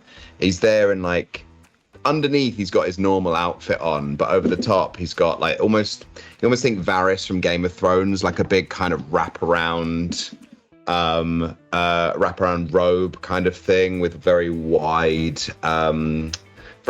sleeves, and the sleeves have had the barrel points sewn into them, so it creates like a permanent opening with some spikes around. Down the back, it's like a greeny brown kind of, almost like an olive kind of color, and it gives the impression of it being bark down the back of the robe. Mask on, circlet on, and hands sort of within. Within the large sleeves, with just on the inside, there's a couple of potions in one hand, and on the other hand is one of the circlets from the barrel, forming a duster of sorts, just in case anything were to kick off. And is there anyone that you're looking around for at the moment, or looking to going towards? Yeah, Pups is beelining for Auntie Patrick. She sat. She has a tall like a Collins glass, a tall one. It has ice, and it has a slice of lemon in it. And she brings up her gin and tonic, and she's been nursing this for quite some time now. If Liv could talk, he would be really annoyed right now that she's taken her this long to not drink it. And she sort of sat. They are sat, prim and proper at the chair. Pups takes a deep breath and walks into view. Oh. Now you do scrub up nicely. And from the sleeve, he produces, definitely got this from the fancy jar, didn't make it himself, but just puts on the ground a scone. On the ground? Or sorry, on the table, yes. Oh. Where did you get this from? There's a jar that makes things. I always imagine you shrink back down to like 12. Yeah. Like, there's a jar. There's a jar. Oh. It's a peace offering. I see. Yeah. Well, you might as well sit. Negotiations must begin. And Pups just sort of sit, still very like, yeah, very sort of cowed and young again. Almost like looking up over his circlet. And she kind of opens her bag and takes out a jar of jam and a jar of clotted cream and a small spoon, closes the top and pops it down. And you see her kind of preparing the scones. And then she pushes half over the table towards you. Thank you. You are a good person, Mr. Phatts. I appreciate that. You were overconfident, naive. Not, 2 months ago? And yeah, now, look at you. A proprietor. Yeah, I mean, we are the proprietors. I can't really take too much credit for that. But From the distance, you just hear, Yeah, that's right. I'm the owner. I'm the owner. I cannot believe you went into business with that buffoon. I mean, in fairness, he did offer to guard us with his life as a favor to Tunk. I didn't know all of this was also going to come with it. Yes. See, I was very concerned when you were younger. That you would not only get yourself in trouble, but get your friends in trouble too. With all due respect, I got myself and my friends in trouble far before I met you, Auntie Patrick. But you're not a naughty boy. No. No, I am not. And now I think our paths are aligned. Yes. The fight against injustice. Yes. The protection of people. Yes. Dare I even say the protection of young people. Always. Now, Now please. why has she not come to see me?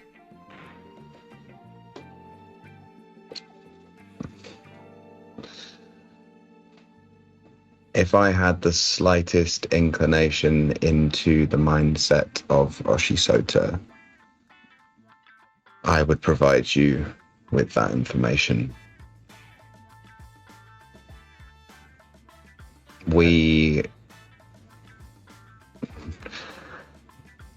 None of us are great when it comes to grown-ups. But you are grown-ups. Yeah. She has made her own choices. Just disappointed that she didn't come and make some lemon drizzle once in a while. She's probably making her own. Yes. Red velvet cake. And she sort of says it in a particular way that kind of enunciates the kind of the blood redness associated with the red velvet cake. Yeah. But I think you'd be proud of us. We've come a long way since Black Star Lane. I am proud of you. Of course we're proud of you. All of us over at the WAC have been hugely excited. No, number 9 is doing very well. Apparently it's the first stable number 9 they've had at Black Star in over 60 years. Yeah. Cake shop as well. The city guard are in rather a lot. Fat bastards. How's Rodders? Rogers is good. He has a very proud place. Small chair just at the front. Comes in at 7:30 every morning. Cup of tea and a scone. And we talk. He's been leading a lot of interesting groups, mostly with the young, and they come in and they bake and cook. And then Baragorn, I did see Baragorn around here somewhere, has brought on a little more apprentice to make bread. Elaine is good. Elaine is very happy. I'm so glad. Do you venture out much? We're very busy at the lane, but I have popped out. There are many places that need our help at the moment.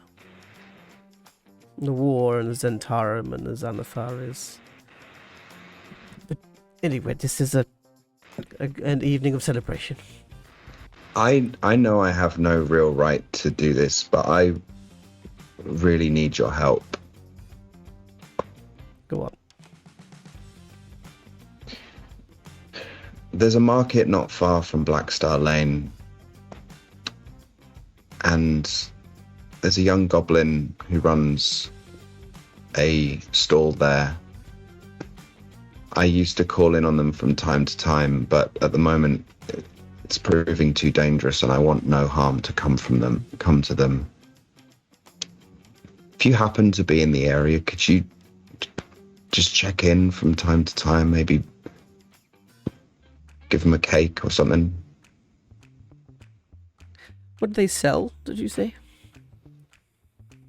Shiny things, trinkets,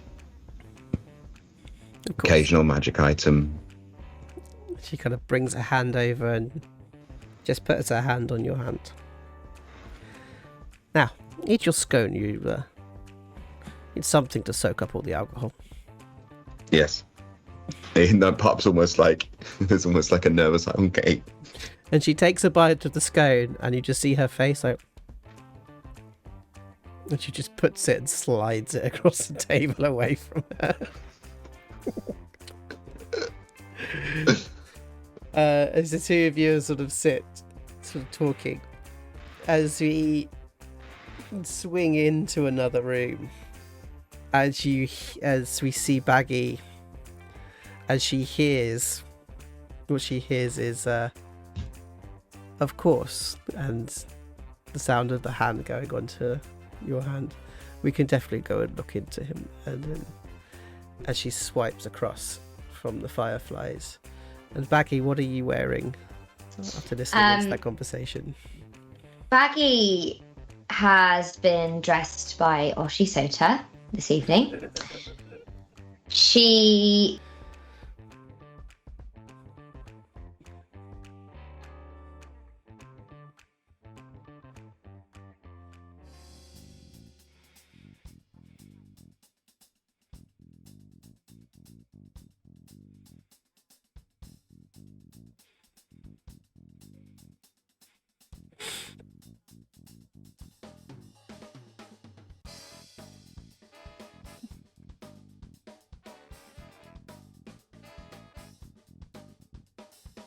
Oh, hang on. No, hang on. I think Dan's gone. And my sound goes through Dan, so give me 1 second. And I'm going to sort this out. Okay? Oh, I think he's back. Is Dan's back? Oh, he's back.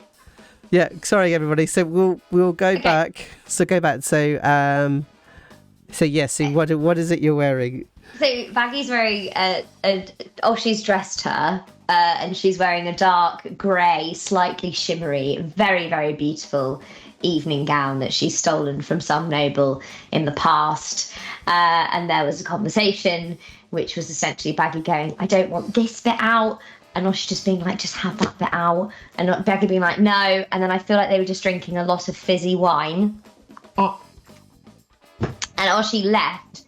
And when Oshi left, Baggi drank more and more fizzy wine because she felt so out of place. But then eventually was like, do you know what, screw it, I can wear whatever I want. So she's put like a vest top underneath that just looks horrendous with it. Like it looked so much better before, it looked fine.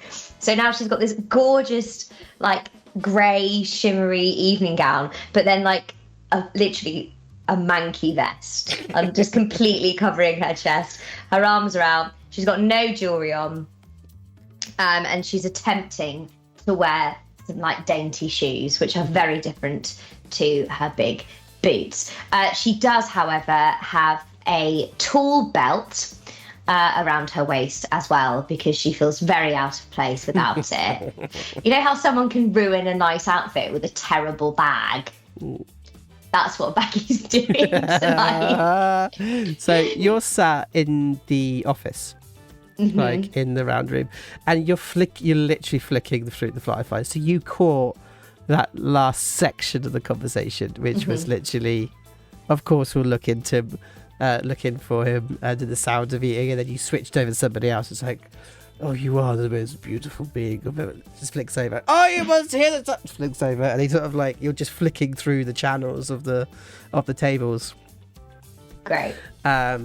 Sort of like almost like gingerly just sort of flicking through, and then you just go to, I heard somebody coming that's going to be coming tonight, and you sort of stop, and it was like, oh, but everybody's coming tonight. It's like, no, they are coming tonight. who? Victoro and Amelia. They wouldn't come down here. They wouldn't come to a place like this. I mean, it's beautiful, but it's not Casalanta beautiful. As you kind of like sit, as they kind of like, oh, hello, and just sort of like conversation drifts off into a different form. Great. Do you going to leave the office, or are you going to stay? I immediately want to leave the office, but before I do, could I maybe roll a dice to see how pissed I am from Dutch courage drinking in my garb? Let's do a medicine check then. Okay, great. This could be fun. Here we go. According to Mama Thorpe. Oh, I'm all right. 21. 21. Okay. Pissed but holding it well. Great. Good. You know how drunk you are. Yeah. Because that was the question. How drunk am I? Like, you know how so drunk I you know are. I'm 21 drunk, but I'm fine. Yes. Yeah. Good. Cool. So Baggi, like, I also feel like she feels pretty confident actually with that role. So she's gonna like swing the door open and go out and be like, it's like a gasp. yes, hello. Go on. So Oshi was like millimeters away from getting the flipping The necklace. yeah, from the dog, and she turns and she's literally on the floor, and she turns around and looks up, and she just like storms over to Baggi and like takes her into the corner. She wants to take her back into the office, but she doesn't want to make too much of a big deal. What the fuck are you wearing? What? I think this is better. Keep your voice down. Okay. Take off that top. What, here? Right now? And she goes to like... No. Okay, I'll do it in a minute. Actually, I have something really important to tell you. Take off that top. I will take the belt. off the top. I'm not taking off the belt. I will do the top. And Oshi like waves to the band to try and get them to stop playing because like he's been really loud. So suddenly, like, as you kind of like do this wave, little Rick thinks it's something, so he runs over to the stage. Get up on a seat. Ladies and gentlemen and everybody's in betweenies. Welcome to the Dragon's Den. And he puts his arms up as you see this wizard, seeing the moment, just like flicks his fingers and he breathes out this like fire from... Oh, I think I'm back. You're back. Oh, great. I'm back. So this wizard like flicks his fingers, and as he says Dragon's Den, like this flame comes out of little Rix's mouth, and he is terrified. But we have a very special evening for you tonight.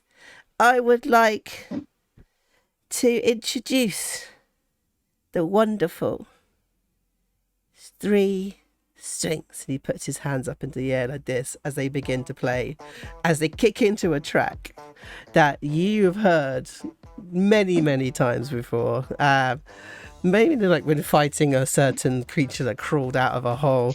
As they go into this great beat, and the whole party begins to shift and change, and now becomes more of removed from the chatty chat sort of party into a bit more of a raucous party.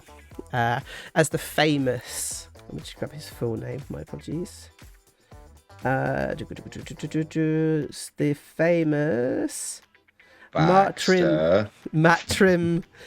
3 strings Mereg begins to play. However, he has a new frontman. As he sees Bruno Mars has kind of turned up and has decided to sort of like sing a long way, as he begins to sort of begin into big kind of long, lyrics that seem sort of like a bit washy and a bit like, overblown. But as he's singing away, suddenly from across the room, a harmony kicks in. As everyone turns around and sees only one person could be stood on the other side of this room.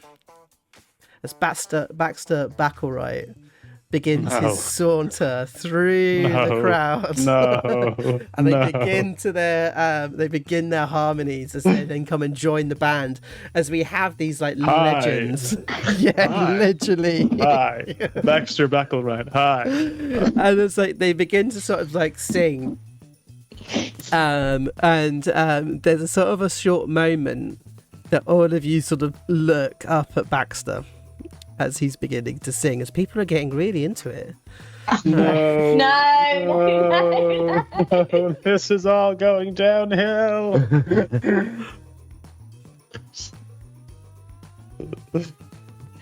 Right, are we doing a...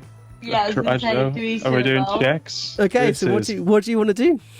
I want to kill him. You want to kill him? Okay. We don't. No, I don't. Not in public. Okay, so you're all kind of getting a bit into this actually. So let's do some wisdom checks actually. Yeah, right. Let's do some wisdom saves. Is it what is it? What's his thing? What's he singing? Like, what's his? Is it? What? How does he get people? He's just singing. He's just He's singing just- away at the It's moment. charm spell. Just, Okay. yeah, people Charm. just get completely Fuck. sotted. Oh, Oh, my shit! God. I got a 4. Rob Thompson with the 4. Fuck. Just for the laugh, I'm going to use my bomb.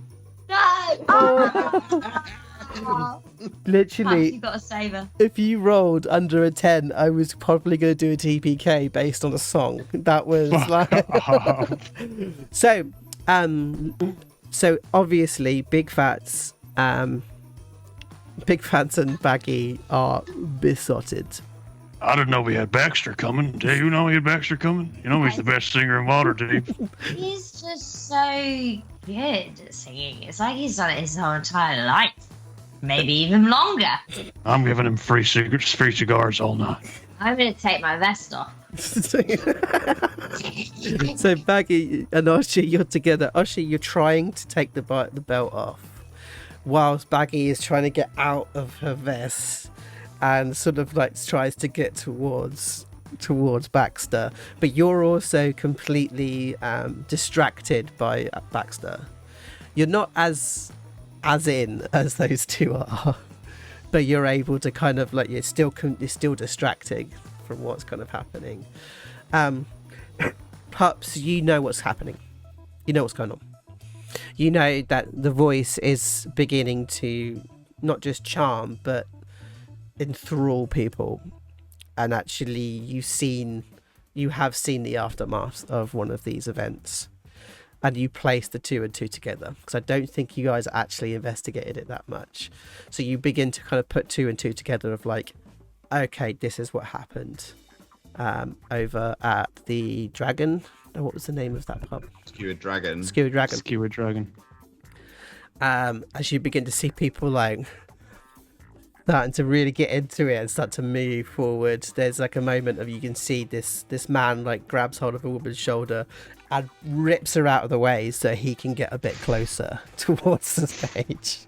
Joe, what have you done? What have you done? And do I sense that it's singing, or it's the way it's his eyes? I think it's everything. Okay, I'm not going to take any chances. This is hips as well, you know, they're just This is really hips. magical. Hips don't lie. The hips Yeah. do not lie. I am going to almost like Naruto run through the bar, and I'm just going to leap up and just punch him in the throat. Oh, bloody hell, yes. This business is ruined. We're absolutely fucked. Could have got Oshi to poison him, but whatever. So So there's like you come in and you just go. So let's go for a hit and see if you hit Yeah. this. Okay. Oh, my word. Let me get rid of that bomb. 26. Yeah, you hit this. So so you jump into There's the a place I'd... as he begins to fall to the ground, and everyone's like, "Ooh!" He wasn't that good, actually, was he? Everyone's sort of like, well, he's not that pretty, actually, is he? And sort of, everyone's like, oh, and the band's sort of like a cracking on anyway. You know, they're in a groove, they're going to carry on. So the band continue with Bruno Mars as they carry on singing, and Baxter is sort of taken away and put away. Well done, Pups, you just literally saved the party. As he sort of like takes him out.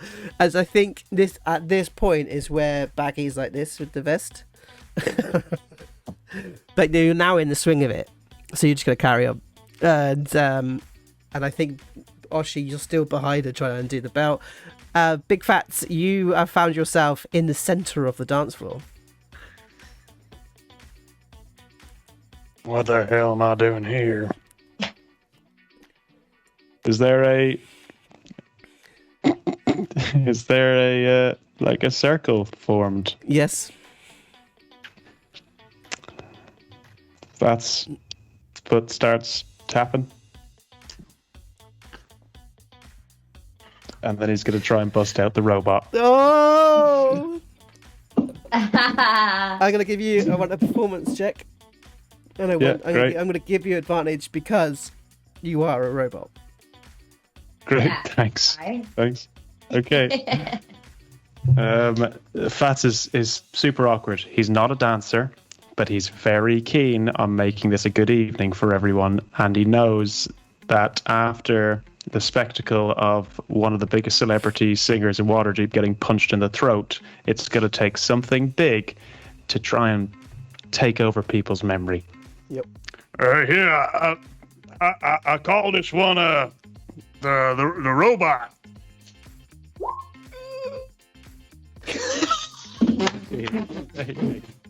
Oh yeah, 18. As he goes into the robot. Bow, bow, bow, bow, bow, bow, bow, bow. As he sort of begins the movement. Everyone's like, ooh. Ooh. And they're all kind of watching, and some try to copy, and it begins to kind of create a stir. Do it with me now. Do it with me. As you start to move, and then you turn around, and you come face to face with somebody in white and gold. As you stand face to face with Victorio Casalanta, who then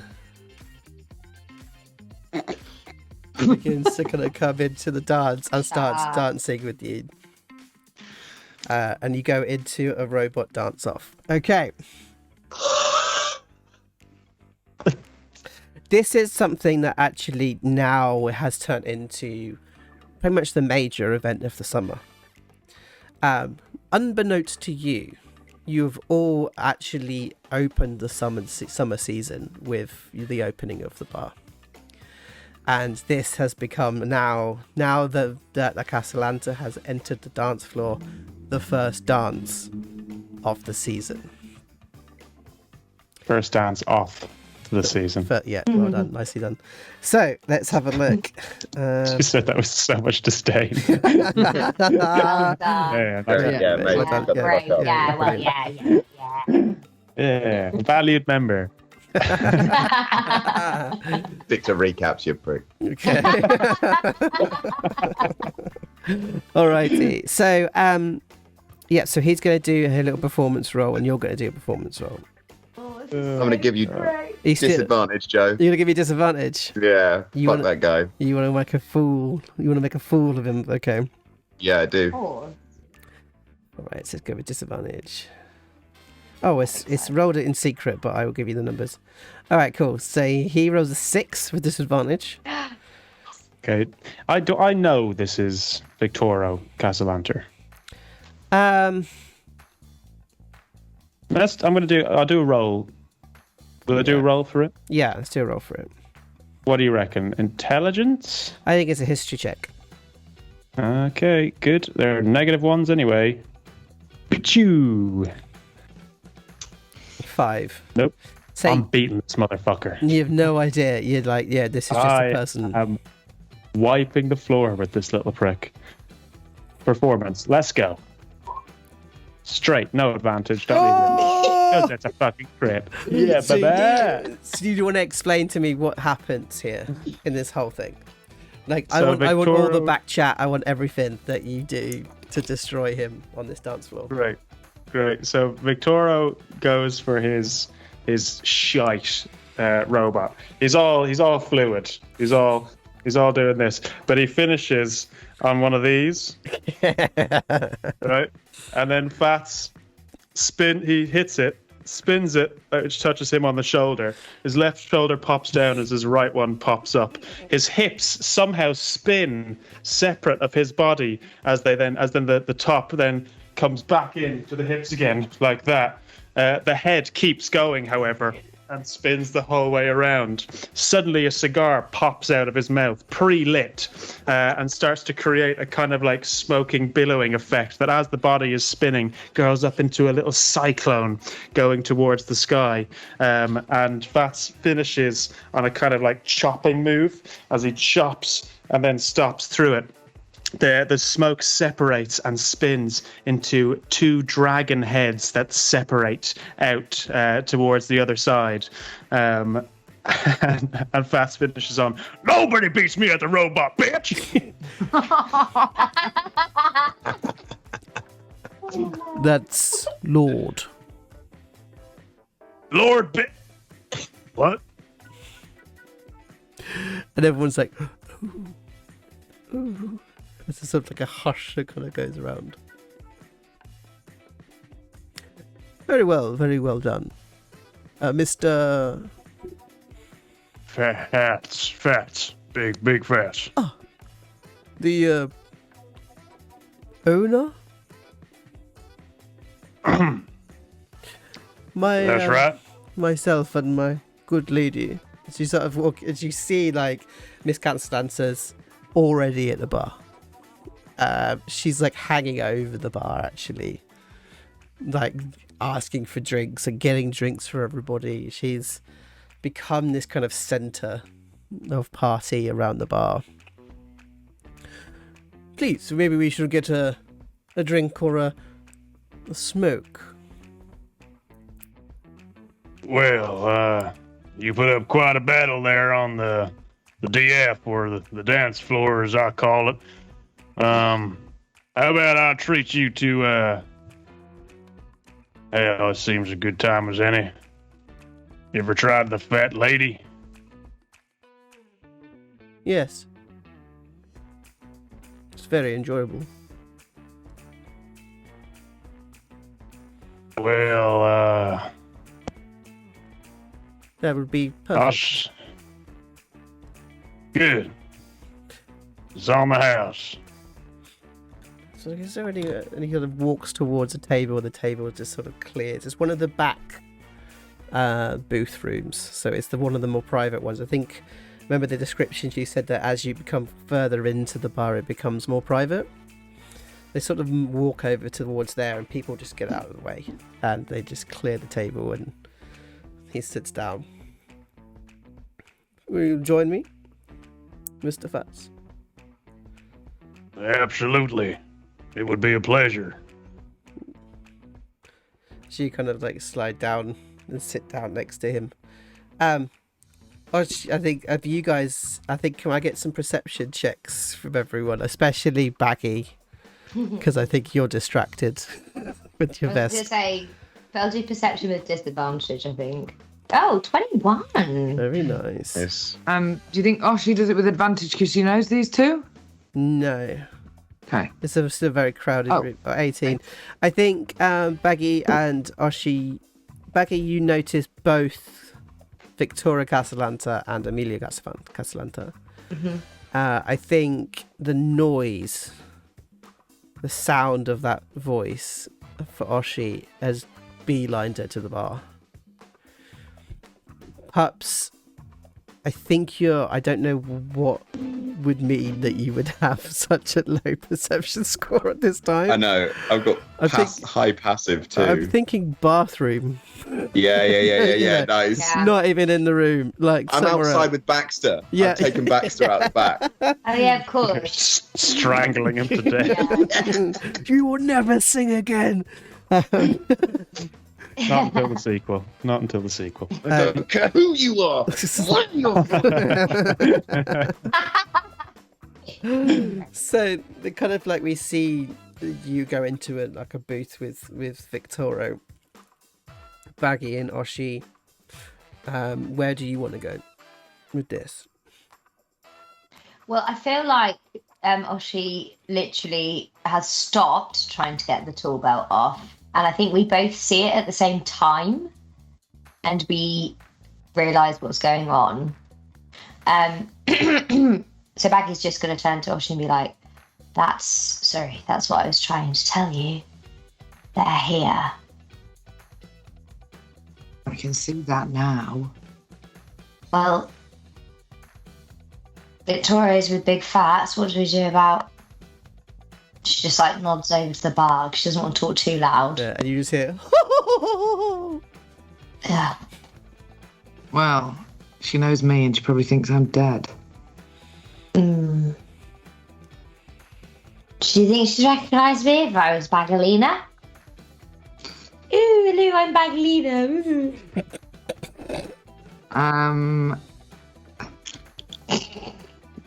Has Oshi got a drink right now? I I don't think you do, because you were trying to get. Look, if you did, you put it down somewhere. You put it down somewhere to go and help. Oshi's going to look to the table nearer, assume that she's picking up water, and make Baggy down whatever. Oh God. Oh no. I'm assuming it's water, so is that a medicine check or a nature check? I'm actually not sure what it would be. I think Would it be rolling on? You're basing this on sight, so that's its perception. Oh God. And then Baggy, so you think it's water. Baggy, let's do a Constitution saving throw, please. Oh no. It's a 16. Okay. She's all right. She's okay. And Does it sober her up now a bit? you were 20. You were 21 drunk before, remember? Yeah. Now, but before you knew how drunk you were. Yeah. Now you don't know how drunk you were. Okay. Yep. Cool. I'm gonna go talk to her. Okay. Hold my bag. She gives her the tool belt. And then Oshi's going to try and hide near Baggy. Okay, like hide in the crowd. Yeah. Yeah, I'll let you do that for free. That's Okay, easy. thank I think there's enough people that are interested in the table, like these things going on. So Baggy, you go straight over. Well, not straight over. Okay. More like... sort of a bit stumbly, but with a lot of confidence. And then just sort of flops her hands over and is like, Liv! Liv! I'll have another fizzy wine, please. For me, Baggalina. A fizzy wine. And actually, I'll have one of those as well, actually. Do you like fizzy wine as well? Oh, I do adore it, you know. What are you currently drinking? It looks very nice. I think this is fizzy wine. But with I think they call it a strawberry. Oh, strawberry fizzy wine. That sounds good. Have you seen the jars here? The jars, just down there. Oh my. You... And she kind of like puts her hand and pulls out this like Turkish delight. Mm. Oh my.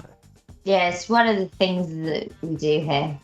We have fancy jars that give you whatever you fancy. So we do here. So this is your establishment.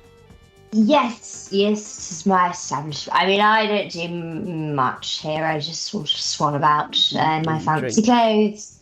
And just drink stuff. Yeah. It's very similar to what I do, really. What is it that you do? Sorry, we haven't met formally. And she just like bangs her hand on the table. I am Baggalina. This sort of like hand kind of comes out for a very gentle shake. I'm Lady Amelia Castellanta. Oh, Lady Amelia Castellanta. Wow. Well, do you know what? It's an absolute honour to meet you. I can't believe you actually came. We didn't expect you to come to our little place. Well, there was quite a stir up in the palace, you see. And many were saying they were coming, and we simply could not be here. Well, exactly. I mean, do you know what? It used to be this horrible little rundown, little disgusting little mansion, and then we came in and we've turned it into this. And I think that, everyone should come and enjoy themselves. It's amazing how certain creatures can rise with the right circumstances. Wouldn't you agree? Well, actually, I don't completely agree with you there. I'm not entirely sure about what you mean. She looks confused, like, she's like, you do know what I'm talking about, don't you? Do you know what? I think the fizzy wire's gone to my head. I'm so sorry, Lady Castellan. So please, could you elaborate? A great game. The great what? I learned this game. It was all about cards. You see, what you do is you turn the cards over. I mean, have you played such a game with these cards? Like, you turn the cards over, and you better see what sort of values you can actually receive on the top. You see, it's very slightly strategic. Often has a lot of luck, especially for new players. But the thing is about this great game, Baggalina, is that often we're quite good at it at the beginning. And then those who have been playing it for a long time take over and take everything that you have. Do you know what? I do actually love a game. And if it's anything like the one you're describing, I have to say that often you do find there's beginner's luck as a thing. But that doesn't necessarily mean that the beginners will not win in the long haul, though, does it? I mean, I've played many a times. I've done all sorts of different things. I do like a bit of poker here and there and various other games. But I do find that sometimes I had beginner's luck. But then actually, if I carried on playing, it still was me being the winner. So it's very interesting that you say that. It's very, very interesting indeed.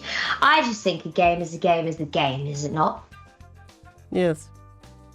As long as you understand the stakes. There's steak. I didn't know we were having steak tonight. Really? And then everyone sort of like titters. There's a tittering going on. I mean, I am actually quite famished, to be honest. Have you eaten tonight? Apart from the Turkish delight, of course. I have dined. But maybe you and I could sit and have something together. Do you know what? That would be absolutely lovely. Maybe you can come over ours for luncheon. Wonderful. What day are you free? As we kind of like leave that scene. Oshi, is there anything you want to do in this scene, or are you just listening? Just listening. Okay, so we cut over to the other table. So I was working for this place called the Gauntlet. I don't know if you heard of it, but got kicked out. Let's stop. To Let's stop. What's the word I'm looking for? Beating around the bush. There we are. too violent. Yeah, too tough. You stepped where you should not be stepping. Sorry, and he lifts up his leg. Am I on your coat or something? He sort of places his hand to his forehead slightly and just breathes.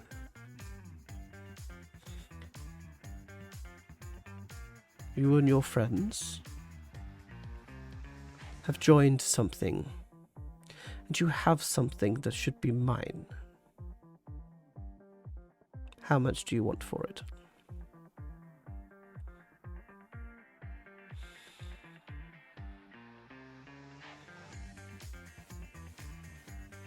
We intend to hold on to that something. If it's got you down to here, then it seems we're on the right track. Well, we're all here. Have you not noticed? Have you been too busy dancing the robot? Got your attention. True. You have no idea what you've walked into. The resources that have been poured and are still being poured into this little enigma.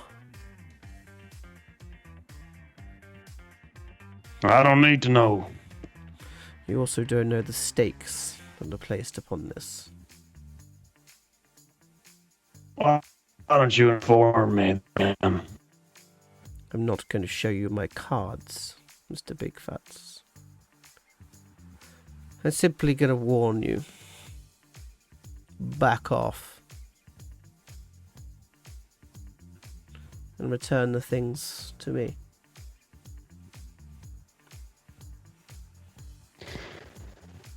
Now that first smoke is on the house, but everyone afterwards is gonna cost you. Fine. Can't have just anyone smoking for free. Very true. Not a lot I do pay for, but a good smoke I will pay for. Now, there's very powerful beings that are at play. You've had a warning from me. Look around this place. And I see that it's not really this place that you're scared of losing, is it? Oh, You come Big Phatts on the Black Star 4. so you've heard of us. Yes. Doesn't take a lot to turn that little shithole of an alley, turn it into a little crack den. Allow the children to be poor, businesses to become bankrupt, families dependent on gin and booger sugar. Allow for criminals to return, the police to be corrupted, the bakeries to stop pumping out bread, and bars simply to pour out the strongest liquor they can to ruin the poor children's lives. Imagine these little lizards without a family or an income.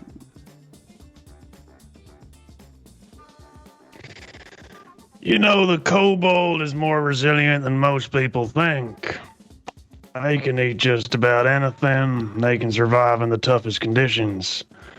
Even after they've been stamped down, you'll find they get back up, no matter how big the boot is. Yes. If you remove the desire to see anything but the delusion, they don't even know they're being trod upon.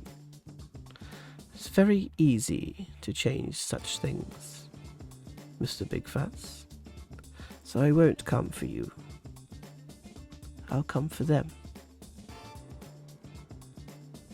Just so that we're clear, you are threatening me, aren't you? I don't know if it's a threat. So threat is often something that is used that is not necessarily going to come to fruition. This will.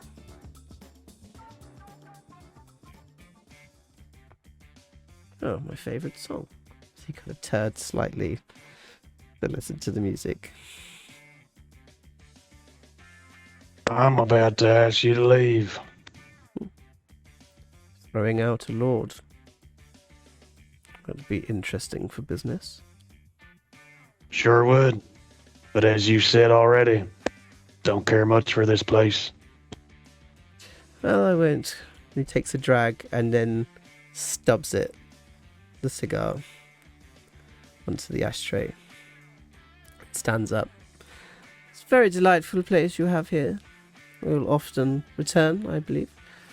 And wouldn't you agree, everybody? And he turns and everyone's like, oh yes, it's a very great place. There's raw sort of like a cheer sort of go across. And there's sort of a feeling that like, oh, the Castellantes are like, if the Castellantes like it, it must be a good place. And he kind of wanders over to the bar. Oh, my dear.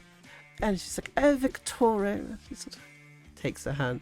We must pass the hour. We have other engagements to go to. But, thank you. As he looks at you, Baggi. Thank you both ever so much for attending our little soiree tonight. I do hope you've enjoyed yourselves. Would you like anything for the road?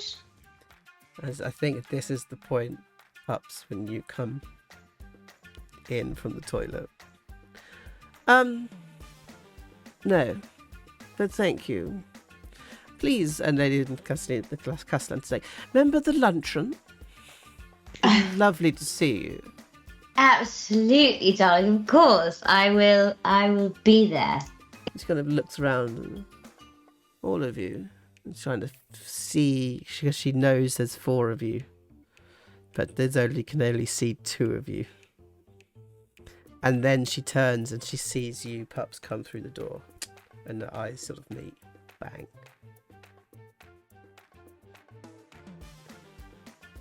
And she turns. Goodbye, everybody. Enjoy the party. And she sort of like take their way out and then move and sling the way through. As you notice that there is some sort of butler with them. He kind of like takes their coats from the hands that are holding onto the door, holding onto the wall, and they drift out. The party continues. As Pups, you're stood there, sort of away from everybody. And that same focus from the start, from the montage, hits. It's like there's no one else in the room. The whole room seems to go into slow motion as Pups is still looking in the spot where the Castellantis stood. And he just mutters the same words under his breath. And then you almost have a moment of someone like crosses the view, like a party goer crosses the view, and when they come back, Pups is gone. So the party continues. And you find Oshi. A big Phatts, you're sat at that table for a while, I think. Just sort of taking it in. You're not visibly scared, and I think it's that thing of you're just taking it in and thinking in the chair. Oshi, you eventually find Took. And he's sort of like sat at a table with a drink in his hand.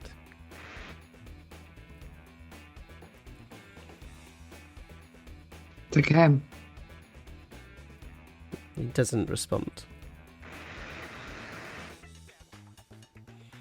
What's up with you? Doesn't respond. Can I do an insight? Yeah, I could do an insight or perception. Is up to you. What is it you're trying to figure out? What's wrong with him? But like, is he drunk? Has he been poisoned? Let's do an insight check to start with. 16? Yeah, he's not showing any emotion, any response at all. Took. As you touch him. Yeah. And as you touch him, he just falls forward and slumps and lands on the table. And now can I do an investigation on, like, I guess, kind of like patting his body down, see if there's a knife in it or something? So you go and as you go to pat the body down, you find a small pin that has been placed at just the right spot on his neck, just here. And inside the pin, there is a piece of paper in the shape of an eye. As we fade to black. Oh no! Oh. Okay, so the Dragon Den is open. That's always good news. Didn't even get to speak to Baragon. Oh, that's a good point. We didn't get to speak to Baragon. That's sweet. I was looking forward to that. Okay, so I hope you've all enjoyed it. We're bang on 12 o'clock. I know that usually we would go through. Actually, should we go very quickly through our favourite moments? Just because I know we're all very, very tired today. So I kind of want to go through as quick as we can. So, Mr. Thompson, favourite moments from yourself or from anybody else? Favorite overall moment was realizing that it wasn't going to be Baxter Backlewright that fucked us up, but rather Baggi on too much sparkling wine. I love Baggi on sparkling wine. That was really great. I also just enjoyed. Oh, let me do a medicine check to see if I know how drunk I am. Oh, I'm 21 drunk. Yeah, right. It's like, It was like, great, cool. That's how we're playing that role. Very, very nice. Anything else you'd like to call, Rob? The awkwardness between Baggi and between Oshi and Phatts. Loved Baggi's making a good outfit look shite. Really liked that last image that Dan did, where there's the person passing by and then he disappears. Very cinematic of you, Dan Burman. Yeah, I'm a big fan of that. Yeah, and thought you did a great job, Joe, with that initial, before we took the first break, that description of the scene fading from morning to night with the flick of the cigarette. Real nice. Nice. Thank you. Okay, so let's do Dan. Yeah, let's go around the circle. I really enjoyed, and it was actually something that came up in the chat about, like, we had, like, in the previous episode, we had all these, like, callbacks and lovely, like, Easter egg moments, and there was a poem and everything like that when we created the Dragon's Den, and Evie's made a portable ploughman's machine, and I absolutely adore that. Oh, that was so. I was like, just hearing about the little hen with its bum cheek hanging up, like popping up. So good. I adored the fact that was so not how I envisaged the Castellanta's first meeting to go, and I'm actually really glad that I wasn't in the room for it. But yeah, I didn't expect the Vittorio Castellantis to come in and start dancing the fucking robot. I'll do the ribbit.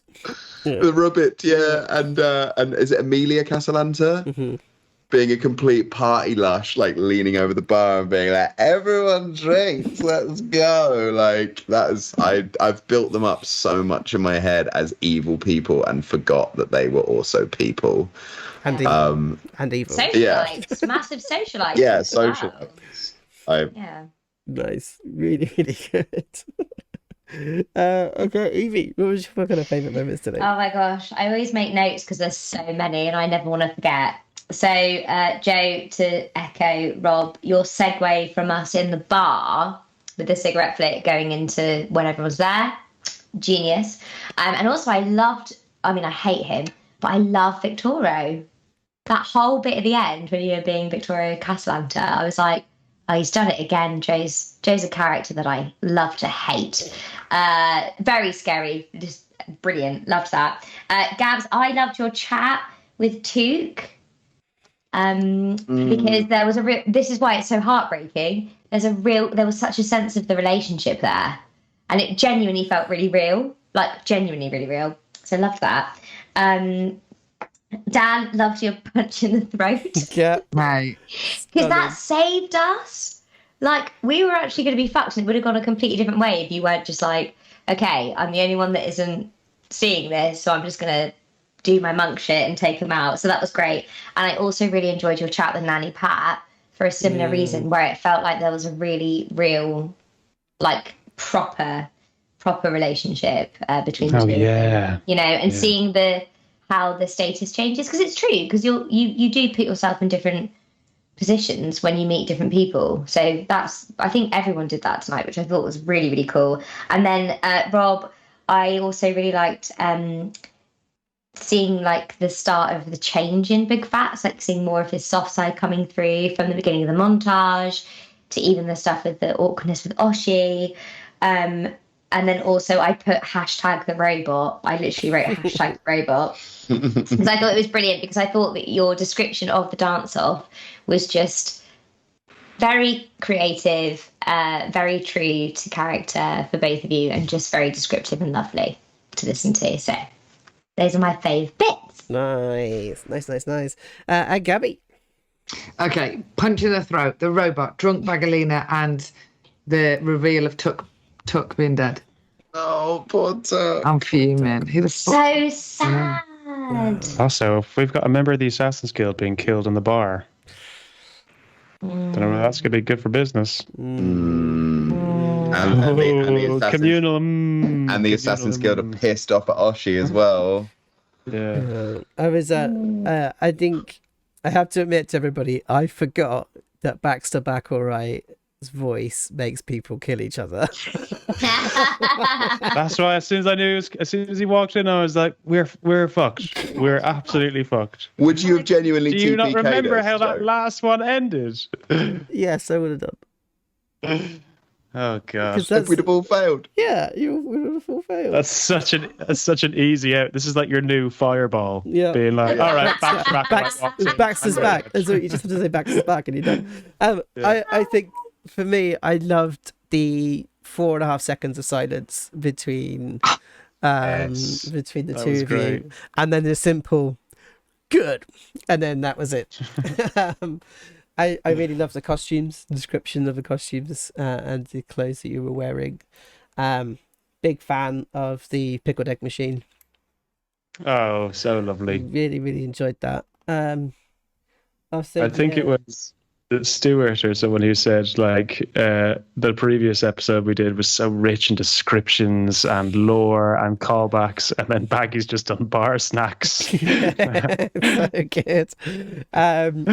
And yeah, I just genuinely I enjoy seeing the characters enjoying themselves, and then suddenly not enjoying themselves. And I did enjoy that. And I did like playing Victoria. It's quite fun to play. Yeah. So I don't know if I there like was that. something on the chat there. I can't see the chat. There's something from Stu, I think. Yeah, so Stu fell foul of Streamlabs, but he said the Rat Pack recap, the awkwardness with Oshi and Phatts, opening the doors at the same time. I'm giving him free cigars all night. I'm giving him free cigars all night. I'm taking my vest off. Drunk Baggy is the best Baggy. The awesome new intro video. Nobody beats me at the robot bitch. That's Lord bitch. I don't care who you are, where you're from, whilst beating Baxter Backlright, and the Castellantas being delightfully evil. Nice.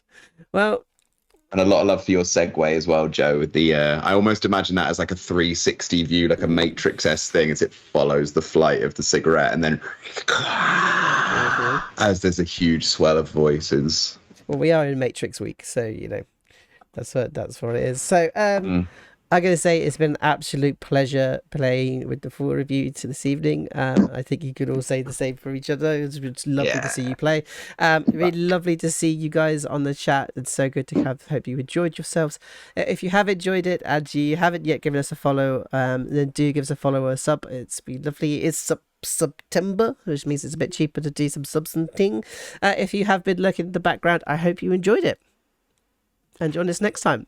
So, I've got a few problems, but if you're not going to enjoy it next time, you won't know. So you have to follow us, otherwise you won't know and be able to come back, and you won't be able to see if you enjoy it again. So we'll see you next time. And actually, what have we got on next time? Yes, we have got next Monday for Waterdeep Mallrats Dragon Heist, as we see how this shall continue. So keep planning heists. Definitely steal stuff from your landlords, nick stuff from Tesco's, and have fun. And I'll see you guys very soon. Okay, bye.